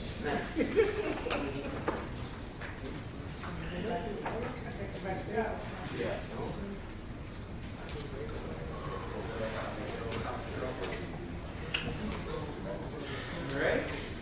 All right, the time is now 10:46. We're gonna go into closed session. Please call the roll. Trustee Sanchez. Here. Trustee Reyes Palmer. Here. Trustee Jones. Here. Trustee Lightfoot. Trustee Peppers. Here. Trustee Brandon. Here. And Mayor Booker. Here. This is the court. Attorney. Oh, just in case. It's our blood. You already know.